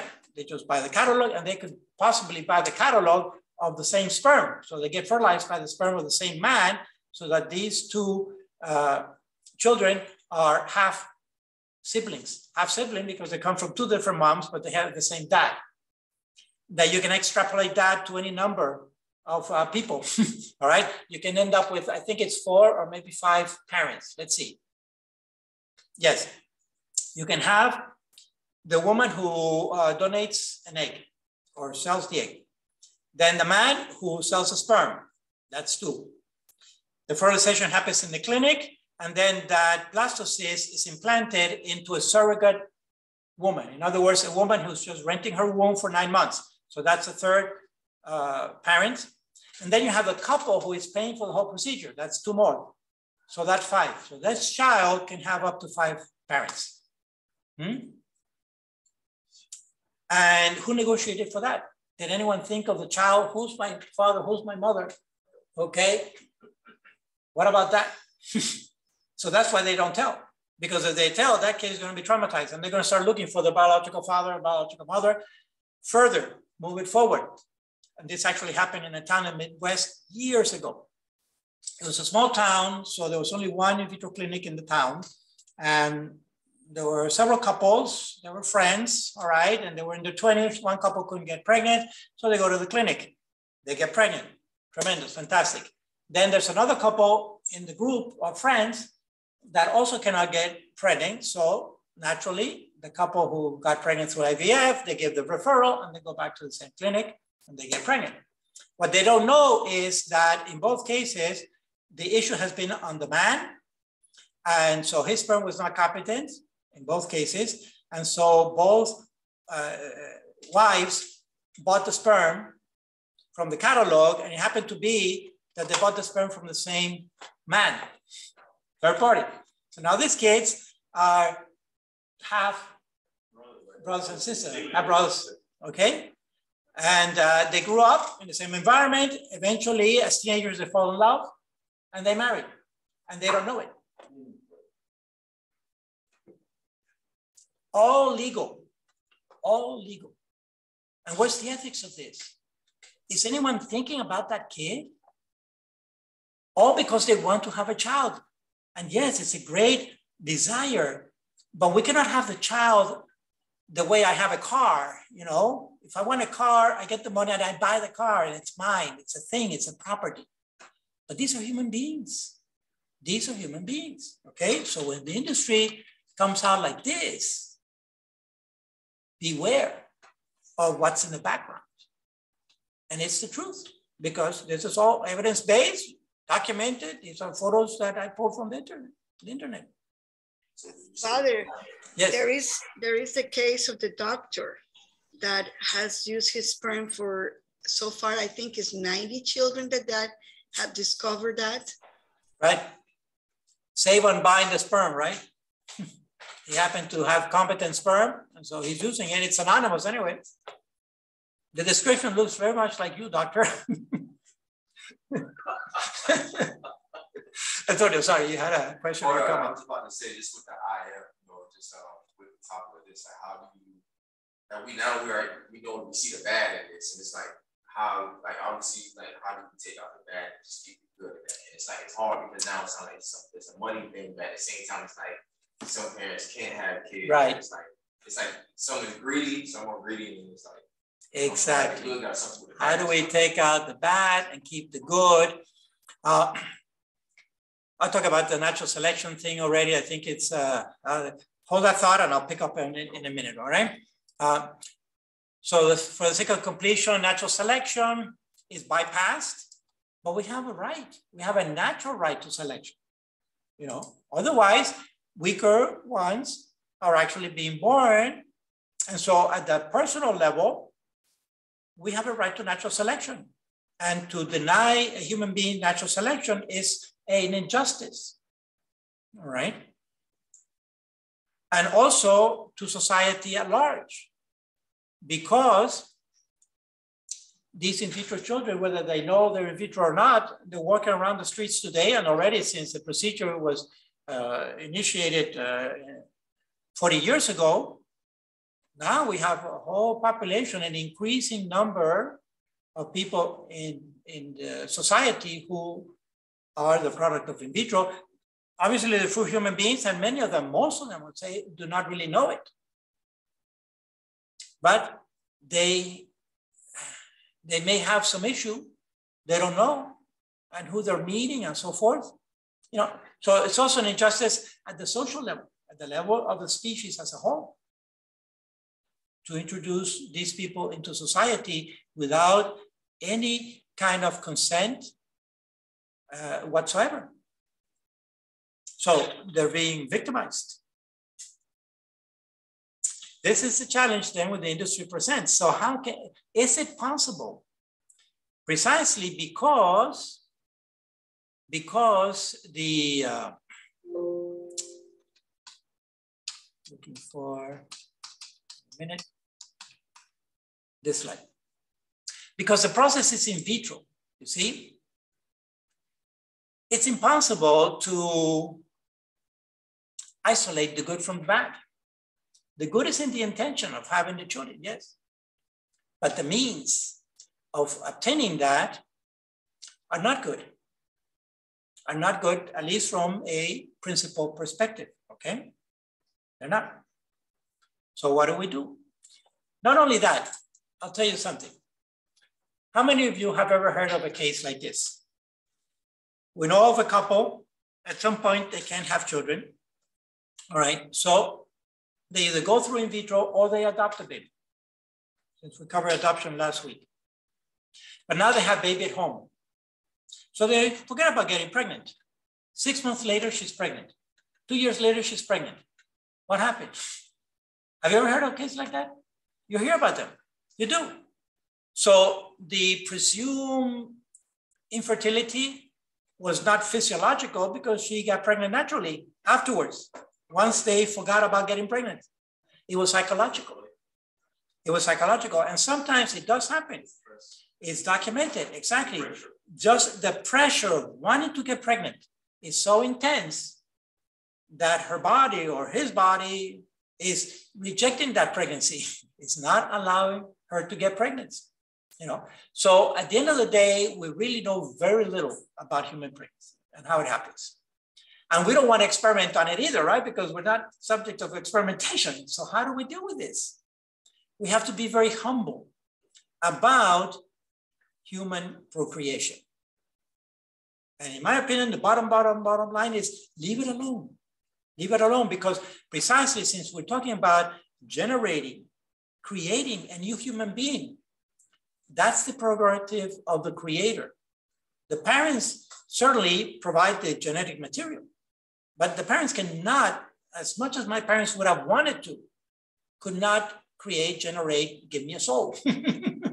And we are ensouled, right? And therefore, God has to be in the picture. And God has to be in the picture as God, as creator, as a supreme being, who's really the one who knows in detail what's going to happen beforehand. So let it be, let it go, and let it be God's will. And that's my bottom line suggestion for couples who can't have children. Forget about it, relax, take a vacation, don't think about it anymore, let it go, let it go. If it's meant to be, it's meant to be. If it's not meant to be, you know, if you're losing, what happens sometimes, she is actually getting pregnant, she's actually getting fertilized, but there's no implantation. So at this level, remember the 50%, right? That it, on average is discarded. And it typically happens within the first couple of weeks of the fertilization. And that's telling us that that little embryo has some kind of genetic defect, okay? Or it's too late. This is another thing, especially for women.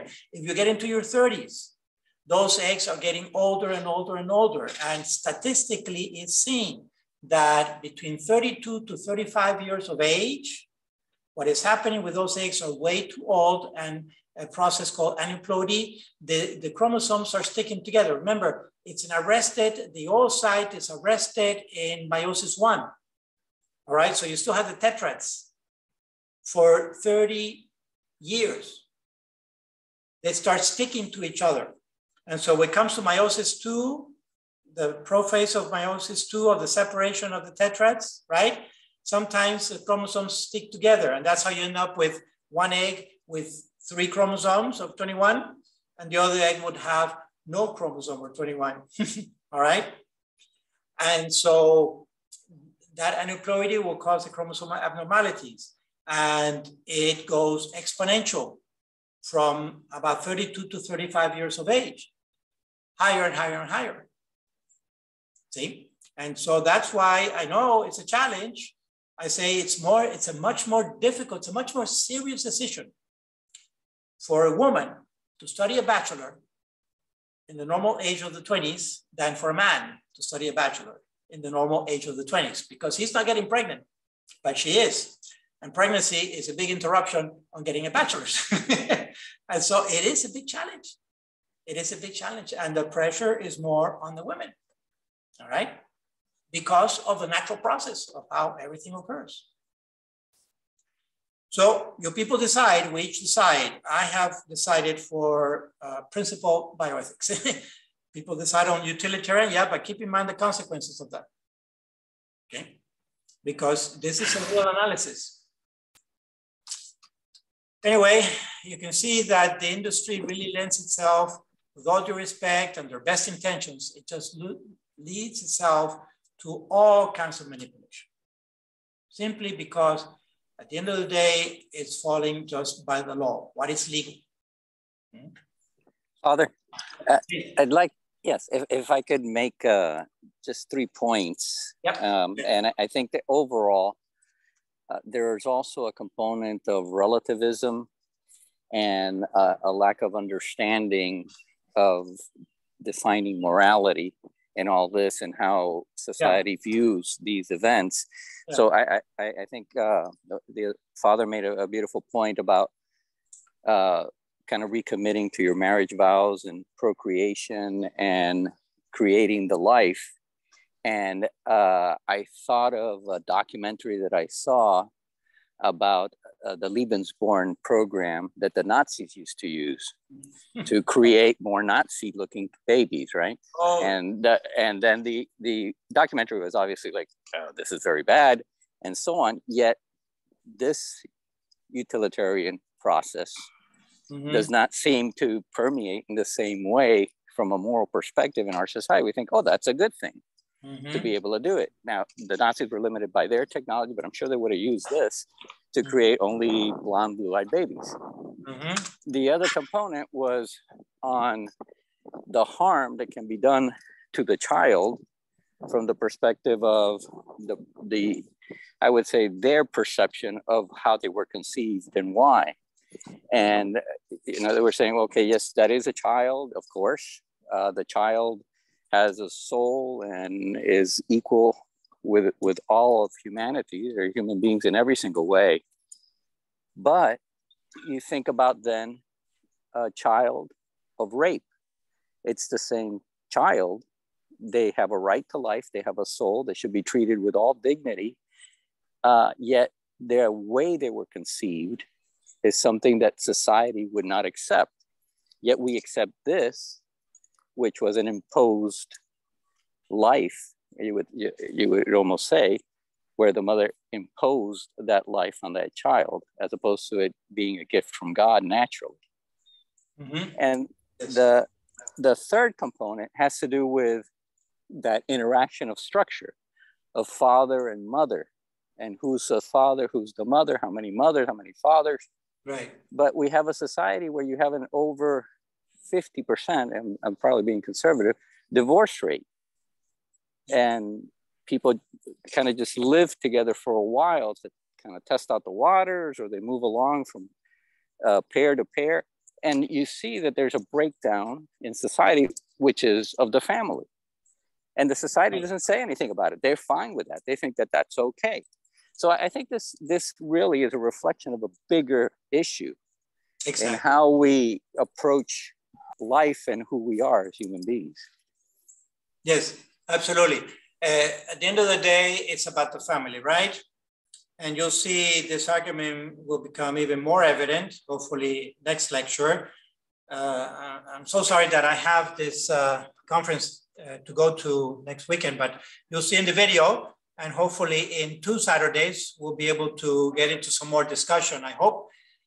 But really, beginning with just a natural analysis, a normal natural analysis of the complementarity between man and woman, the natural complementarity that is there. Remember how I spoke about zygon, the Greek linking, right? And I said that at least in fertilization, at least at 3 levels, there is the linking of the 2 gametes, right, of egg and sperm. There is also the linking, the fusing together of the 2 pronuclei, restoring diploidy, and then the linking of the pairing up of the chromosomes, so that we got 23 pairs, again, restoring diploidy. That's going into the cell. But also there's linking going out, right? In other words, the intercourse of the husband and the wife coming together for that act of procreation. There's a linking there, there's a bonding so that it's not just the bonding of two bodies, but it's also the bonding of two souls in a life project together, right? A life project together that we call the family. So this has all kinds of implications, and these are the issues that we're dealing with in this society. A lot of it has to do with technology. If it wasn't for technology, availability of that sophistication of technology, this would still be science fiction. But 40 years ago, two doctors in the UK, Stepstow and Edwards, did the technique, successfully. They had to wait, the proof of principle actually had to wait decades until Louise Brown actually did what? To make sure that there was reproductive success, right? In other words, that she was fertile. So, and they're not going to fertilize her as a guinea pig, right? So they just had to wait freely until she freely fell in love and married or didn't marry, but she did eventually have her children. I don't know if it was in her 20s or 30s, but they had to wait that long to clinch the proof of principle that it worked. It was not sufficient to have her born from IVF. She had to be fertile, right? Just in case the technique, yes, produces human beings, but they're infertile. All right, that's the proof. And guess what? A few years ago, Edwards and Steptoe got the Nobel Prize in medicine for that technique. So, society and the scientific community hails them as heroes. And I'm saying, not so much, not so fast, because look at the background. Look at what happens. So yeah, a lot of issues. So you were mentioning, by the way, Jose, there's a movie called The Boys from Brazil from way back. Check it out. The Boys. Yeah, I actually saw it when I came out. I'm older than I look, I guess. Right. So that's another one that you can check out. The Boys from Brazil. Mm-hmm. Okay, my friends, how about we take a break to breathe a little bit? We're going to get into further manipulation here for a few more things. So, excellent. Thank you. All right, so 11:30, I'm coming back at 11:40, okay? So 11:40, let me pause for the break, pause recording. Okay, I have 11:40, so here we go.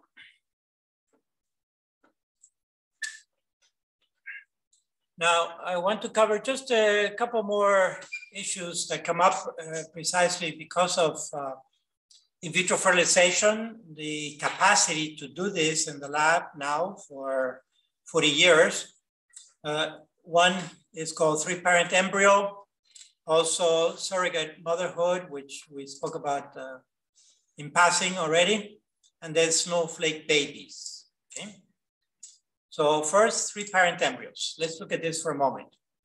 It's been in the news for the past maybe year or two. Sometimes there's a cluster of diseases that are called mitochondrial diseases. Mitochondrial diseases.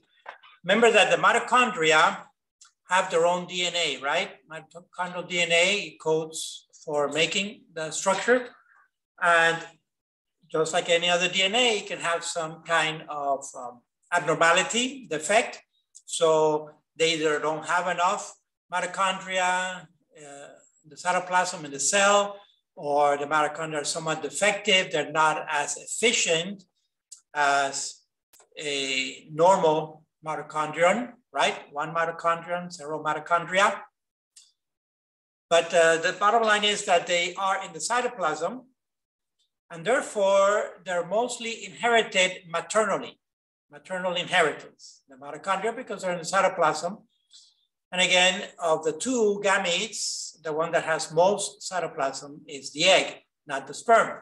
Even though the sperm does have a little bit of cytoplasm to stay alive, and does have mitochondria, especially on the tail end, on the body part of the sperm, for the flagellum, because the flagellum needs a lot of energy, right? ATPs. Anyway, we inherit our mitochondria mostly maternally. And so this is a problem that can happen in eggs, in ova, that they carry some kind of mitochondrial disease. How to bypass that so that mitochondrial disease is not transmitted from the mother to her children, right? How to bypass that? Well, you notice that IVF, actually, as I'm thinking out loud now, this is a case of a nuclear swap, and it can be done this way. Two ways. One method is to do what is known as an embryo repair, and the other method is known as egg repair. All right. Either technique involves 3 people, 2 women and 1 man, either way. So let's look at embryo repair first. Here is the mother-to-be. So she's donating the egg, but she has mitochondrial disease, right? She has mitochondrial disease. So in this case, it's not the nucleus that is, let's say, bad or defective. It's the cytoplasm that's defective. But the nucleus, her nucleus of her eggs are okay, are good, right? The nucleus is good. The cytoplasm is defective because that's where the mitochondria are. So we can take out the nucleus, we can extract the nucleus of her eggs and insert them into the cytoplasm of a woman without the disease. So the other woman is, we call her the donor, all right? Well, she's donating an egg, but she's specifically donating the cytoplasm of that egg, which is not diseased. It doesn't have the mitochondrial disease, right? So this, let's say that this is a normal, good, healthy egg. What has to be done essentially is a nuclear swap, right? We take the egg of the donor woman, enucleate it, in other words, take out the nucleus and replace it with the woman who has the mitochondrial disease, just the nucleus of that woman's egg. Okay, so it's a nuclear swap.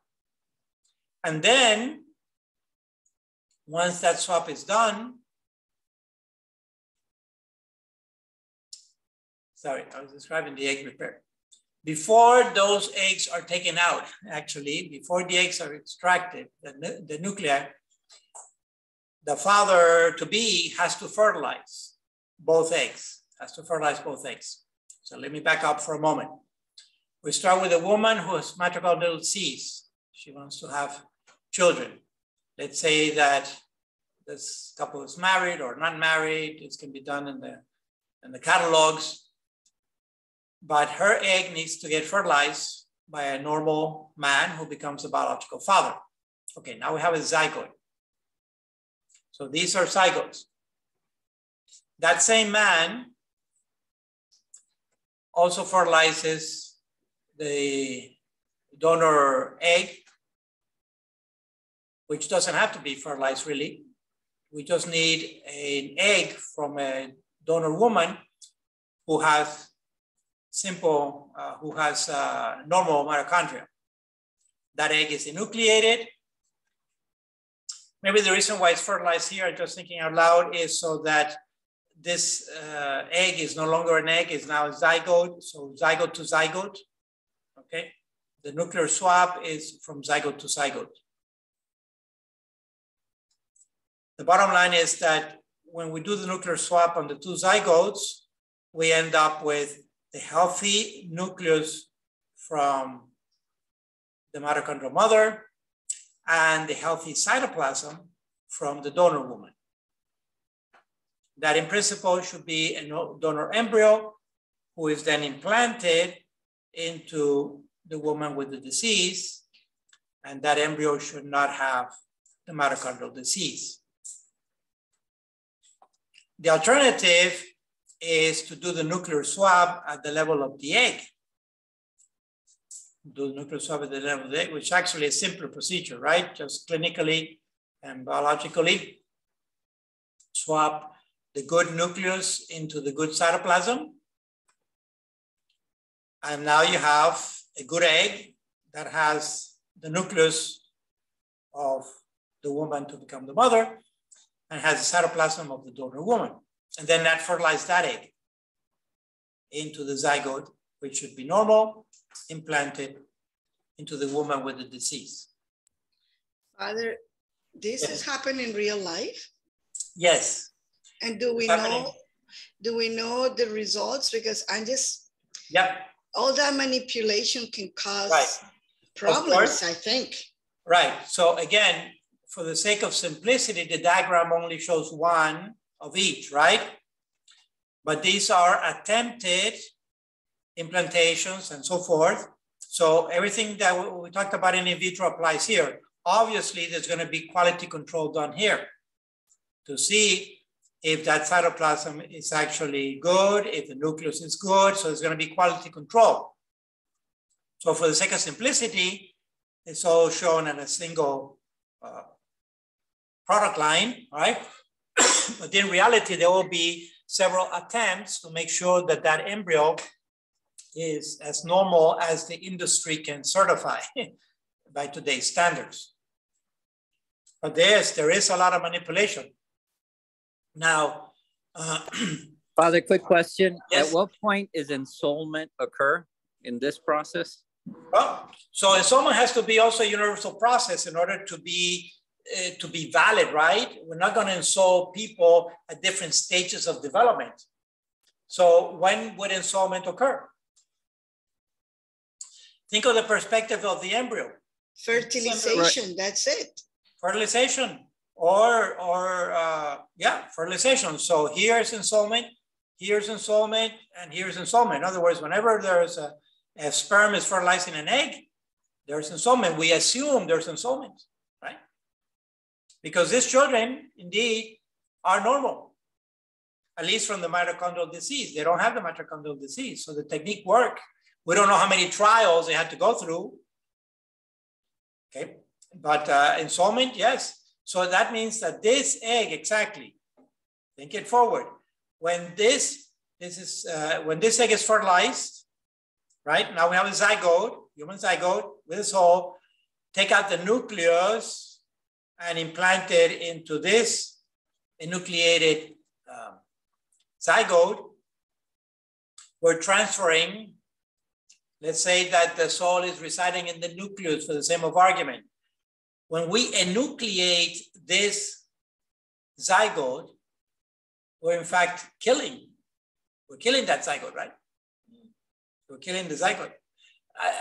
I think we can make an analogy between the brain and the nucleus. In other words, the control center is the brain of the born human. We said that if there's a head, a functioning head, we can assume that the soul is residing at least in the head if the rest of the body has problems, okay?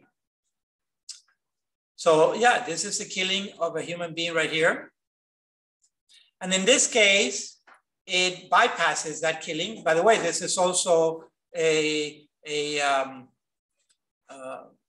fertilization adultery, right? Because this father is fertilizing this woman, but it's also fertilizing this other woman. But so it's a biological adultery here. But Father Shafi, Dr. Martinez has a really serious point because okay, so half soul, we know it cannot be divided, but correct. If that is a human being, yes, of course it is a human being. It is a human being. When? But when they fertilize, right? Right. So there's fertilization here, there's fertilization here. Right, but you're taking part of each one to create a new one. Right. So, yeah, but it's a biological part.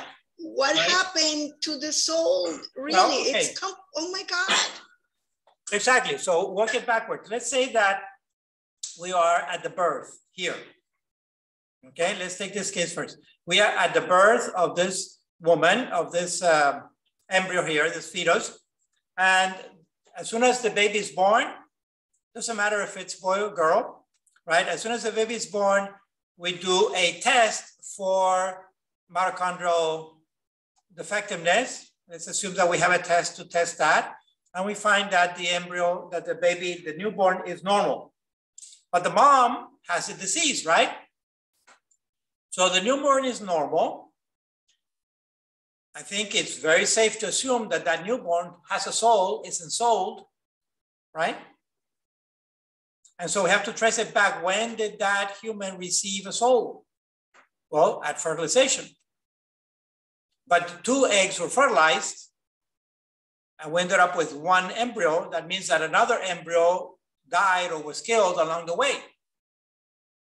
To me, the logical time on when that other embryo was killed was when the embryo was enucleated. And this normal nucleus was discarded. This normal nucleus was thrown away. That's the death of this embryo. We're just using the cadaver, we're using the remains, the cytoplasmic remains of the zygote. So it's gross manipulation, but when you take it to the philosophical and theological level, it's bizarre, okay? But certainly if this is a human being, that human being, we assume that that human being is ensouled. Why deny that human being is soul, right? Here, at least, it's a little simpler in the case, at least biologically, that there's only 1 fertilization. So there's no biological adultery, okay? And there is a nuclear swap, but it's a nuclear swap of eggs, not embryos, not human beings, eggs, right? Gametes.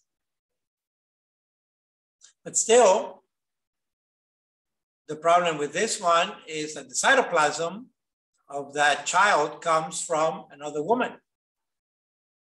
Plus, even before we go there, this involves in vitro, right? Because this cannot be done in vivo. It involves in vitro necessarily. So all the ethical qualms and reservations about in vitro apply here, only with further manipulation. And you can rest assured that there's going to be also a lot of quality control done here. So they're not working with just with 1 egg of each, all right? The hyperovulation has to occur now on 2 women and so forth. So everything that applies to in vitro applies here and more.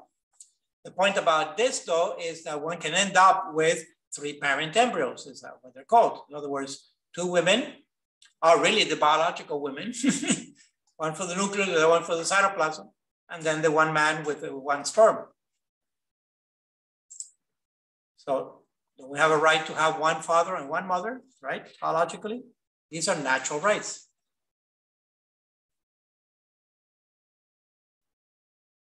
Okay, another case. So therefore, from principle, from utilitarian bioethics, this could be justified, whatever means, as long as it's legal to get that baby. And of course, they'll make the argument, here, we're producing a healthy baby by this technique, right? So with your judgment of principle bioethics, you're denying this woman to have a healthy child. Yes. Principle bioethics has to look at the means, which are not justifiable. You know, Father Chofi, I not only that, but let's say that, like in my case, I'm diabetic. So 20 years, 25 years later, this procreated baby right, had developed some kind of illness. How they can really know which part of the ADN, or how do you say the DNA? How do you say it in English? I forgot. Well, yeah, no. In that case, be careful, because the nuclear DNA is coming from the mitochondrial mother, right? The nuclear DNA, okay, which is different from the mitochondrial DNA. So the nuclear DNA is healthy. At least it doesn't have mitochondrial disease, because by definition, the mitochondrial disease resides in the mitochondrial DNA, not in the nuclear DNA. So a woman with mitochondrial disease, her nuclear DNA is otherwise intact and healthy and normal. all right? She may have other diseases, other nuclear DNA diseases, but not mitochondrial. The issue here is specific in mitochondrial, which is debilitating. It's not necessarily life-threatening. Mitochondrial diseases, it's a cluster of them. I should have explained that a little further, but it's debilitating because the mitochondria are not as effective. They will be weaker, they will be anemic, they get tired easily, and so forth. So it's life restricting, right? But it's not necessarily, it's debilitating, but it's not necessarily life-threatening. Okay. And that's why they can reproduce, they can have a life. It's a normal life, but it's a more sedentary life. All right, but the nuclear DNA in principle is intact of a woman with mitochondrial disease. Surrogate motherhood. I've spoken about it already. This is the case of the Thai woman that I told you about where she got pregnant. They go into developing countries and young women who may be selling candy in the streets, they're poor, but they have a healthy body, all right? So they'll pay them maybe $200-300 to carry the pregnancy, which to them may be a whole year's worth of money from whatever they're selling, if they're selling it. And so it exploits poor women in other countries. 9 months later, she gives birth. She gets $300, $500, and that baby goes to the couple who paid for the procedure. Again, utilitarian, but what happens? That pregnancy is also bonding with the woman, with the surrogate mother, and she's just basically renting her womb. It's fragmenting her womanhood, you know? She's been exploited for being a woman. And the incentive of payment is there for people who are in dire needs in other parts of the world, and they'll go for it. But in the meantime, they're bonding, wittingly or unwittingly, they're bonding with that child, and then they have to give up the child. I think this one is the case of, well, you can look at this. I think this is the case of that Australian couple that I told you about that went to Thailand and implanted 2 embryos. One embryo was normal, the other embryo turned out to have Down syndrome. And they wanted the Down syndrome embryo to be selectively reduced. And the Thai woman said, no, I'm carrying the 2 to term. And she actually ended up suing them for I don't know how many millions to pay for raising the Down syndrome child, because she bonded with the twins, you know, the 2 children.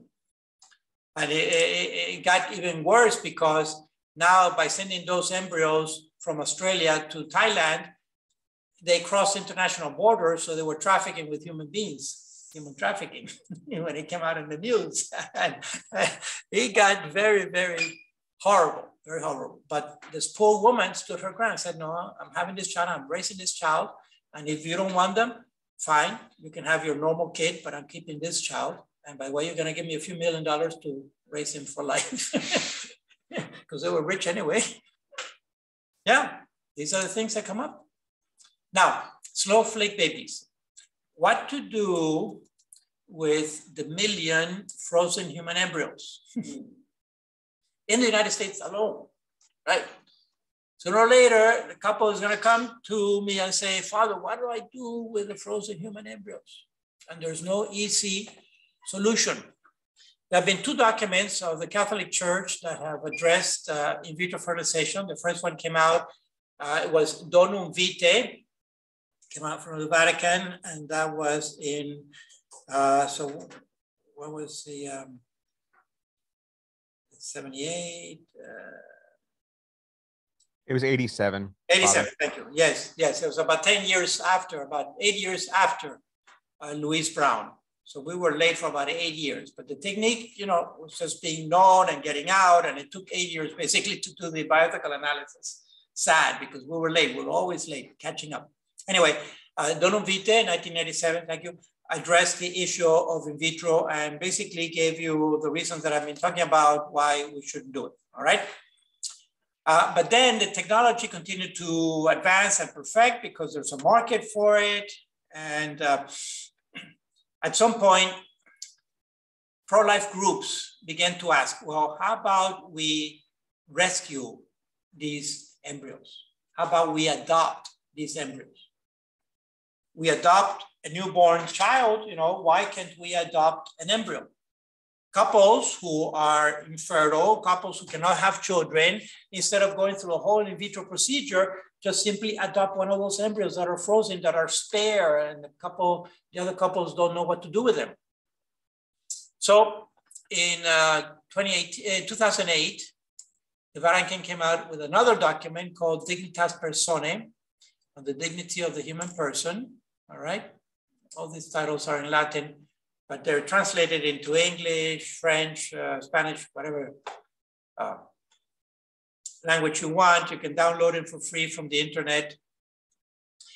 Anyway, in 2008, it addressed further manipulation of human embryos and so forth, and what to do ethically with this. And basically, I reference this document because it stopped short of giving an outright no to rescuing human embryos, okay, to embryo adoption.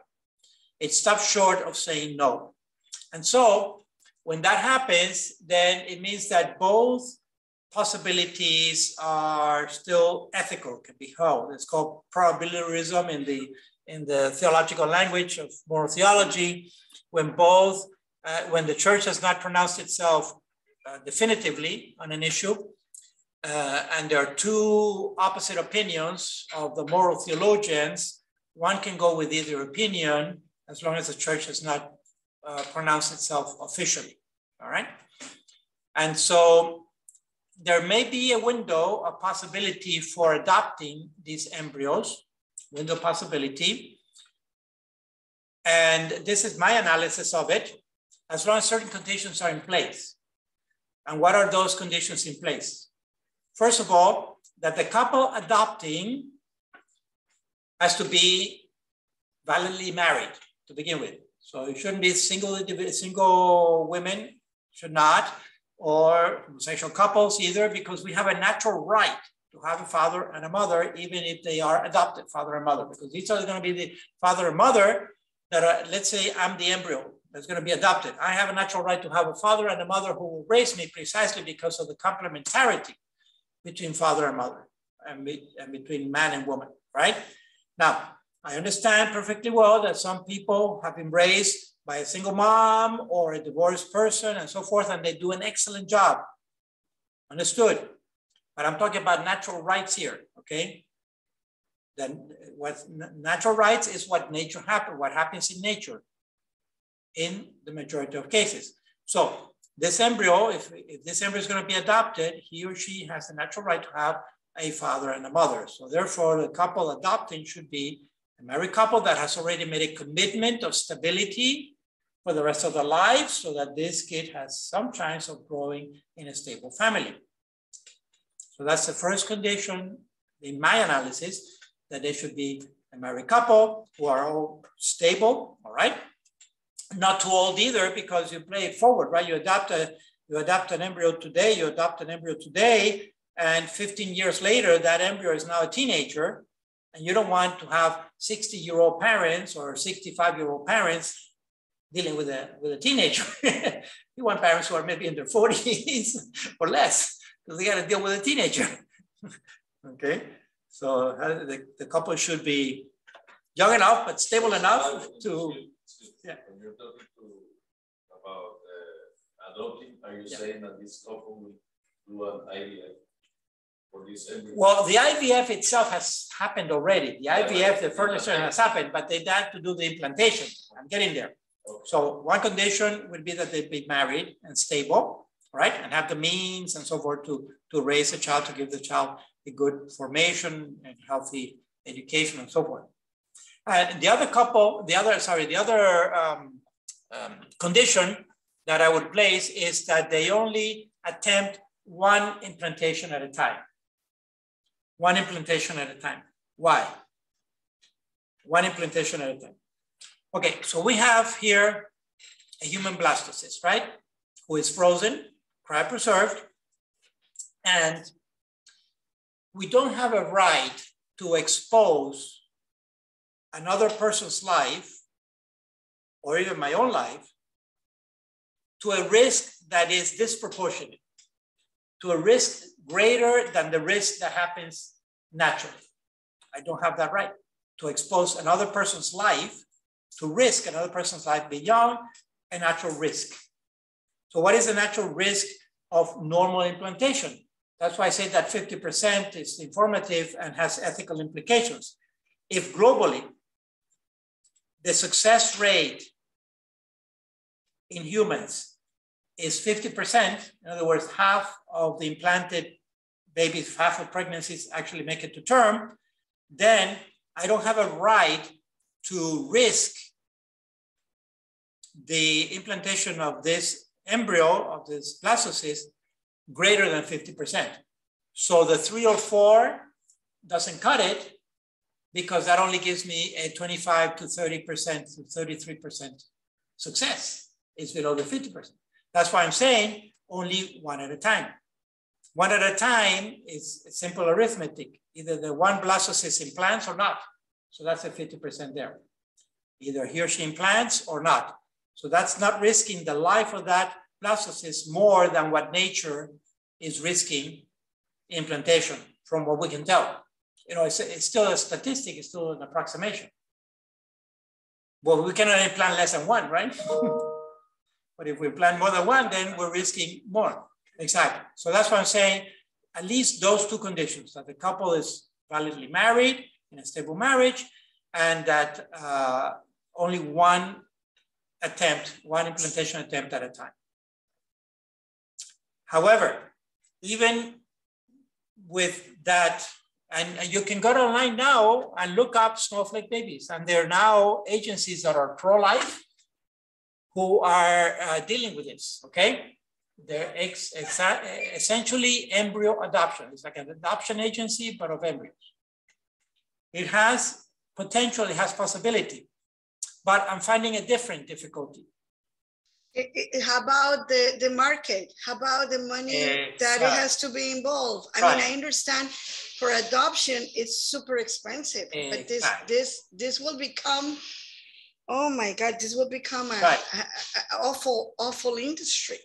Right. So you can think about this, you know, in normal adoption, like you say, it is very expensive. It's thousands of dollars, mostly for lawyers, lawyers' fees, but $10,000, $20,000, $40,000, I don't know, to adopt a child, especially in the US today. Sometimes you cannot find babies here, you got to go abroad. Huh? 70,000. 70,000. 70,000. Okay, there you go, 70,000. All right, that's extremely expensive. Now, but that's an option. And we're not buying the baby, right? It's just fees and services and all that. So the a baby who is adopted is not being bought, though it is very expensive to adopt. It would seem like you're buying that baby. Horrible to say that in the black market, in the dark web, you could probably buy a baby for that much. I don't know. Don't try it, please, ever. All right. But anyway, it's when we adopt and we pay money for the adoption, we're not buying the baby, we're paying fees. All right. So the same argument can be made here. It's going to be expensive, but we're paying fees. We're not buying the embryo. We're not buying the embryo. However, there is true that if this snowflake baby, you know, takes off and gets a grip and takes gets traction, right? What happens?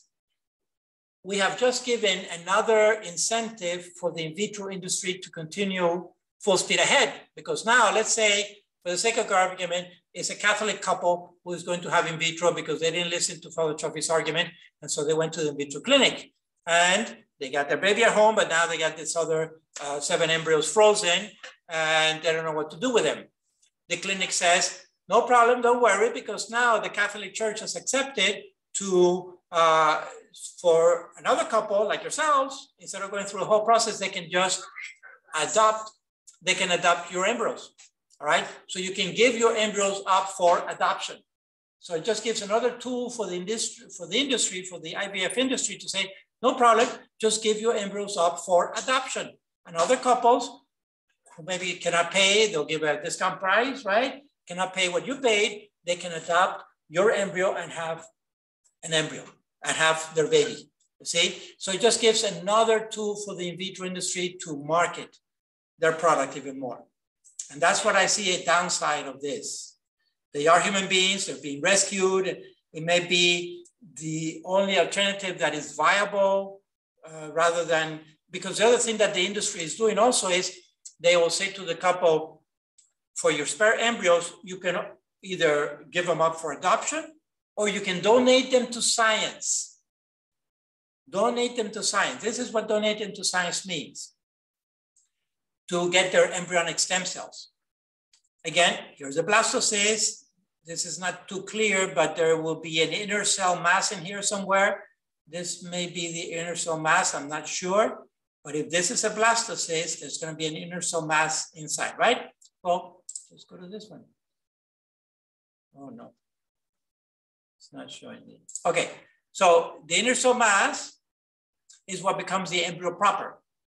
That ICM is also the embryonic stem cells. So to obtain embryonic stem cells, the embryo has to be disaggregated, has to be killed. So embryonic stem cells kill a human embryo, all right, when they are human, when the embryonic stem cells are human.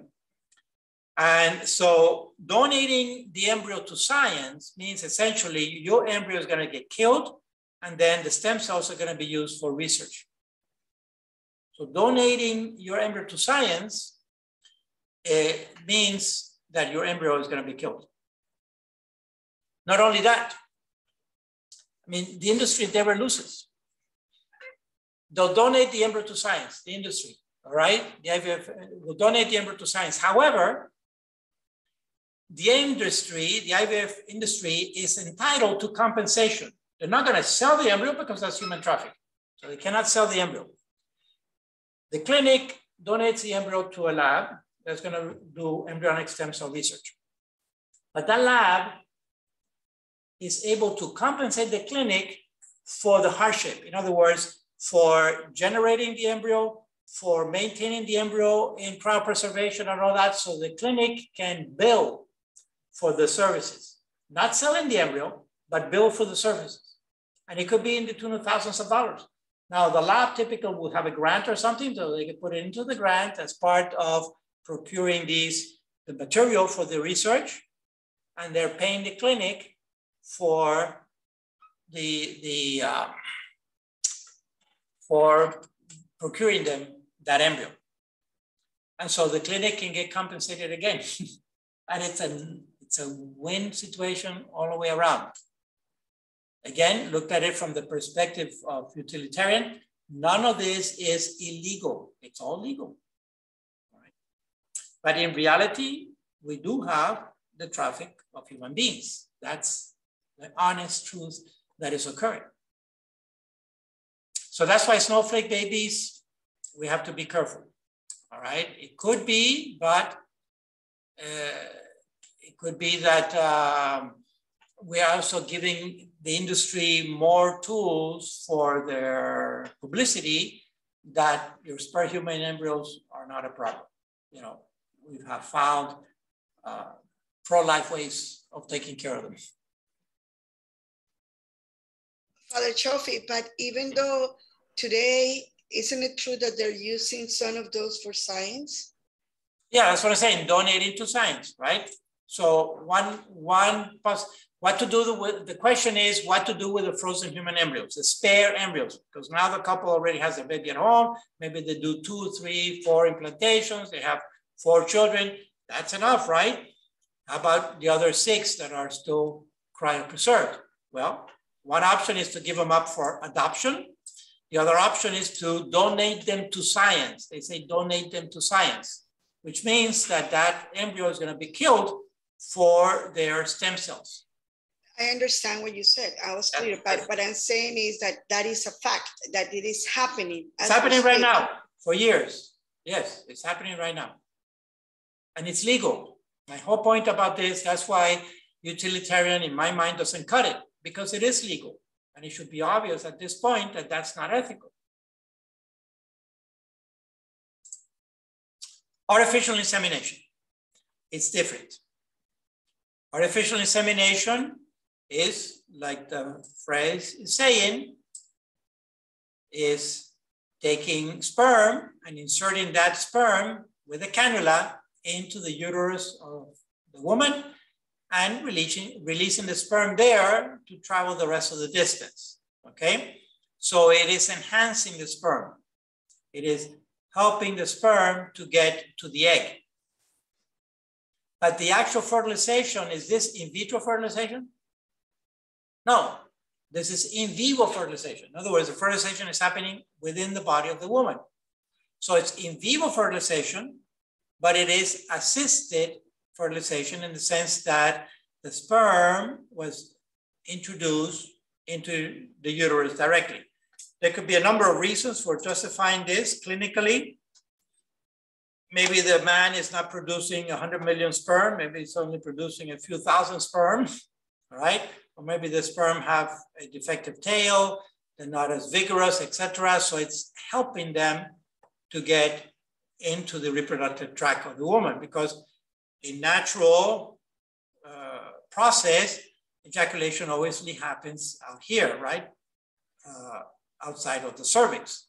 So most of the ejaculate actually stays outside. So that's the artificial insemination. Then is assisting fertilization, but it's not substituting fertilization. And that distinction has bioethical implications. Again, artificial insemination is assisting fertilization, but it's not substituting fertilization. Because fertilization is still occurring in vivo, not in vitro. Therefore,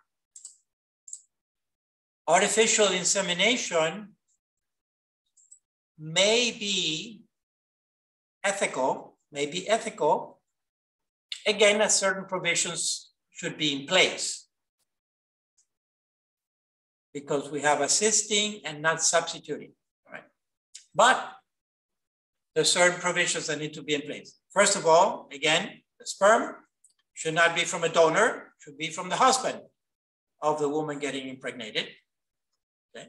Otherwise, we're talking about a biological adultery. So the sperm should come from the husband, the legitimate husband of this woman. So that, again, this child has a father and a mother who will be their biological parents, who will raise them under normal circumstances, etc.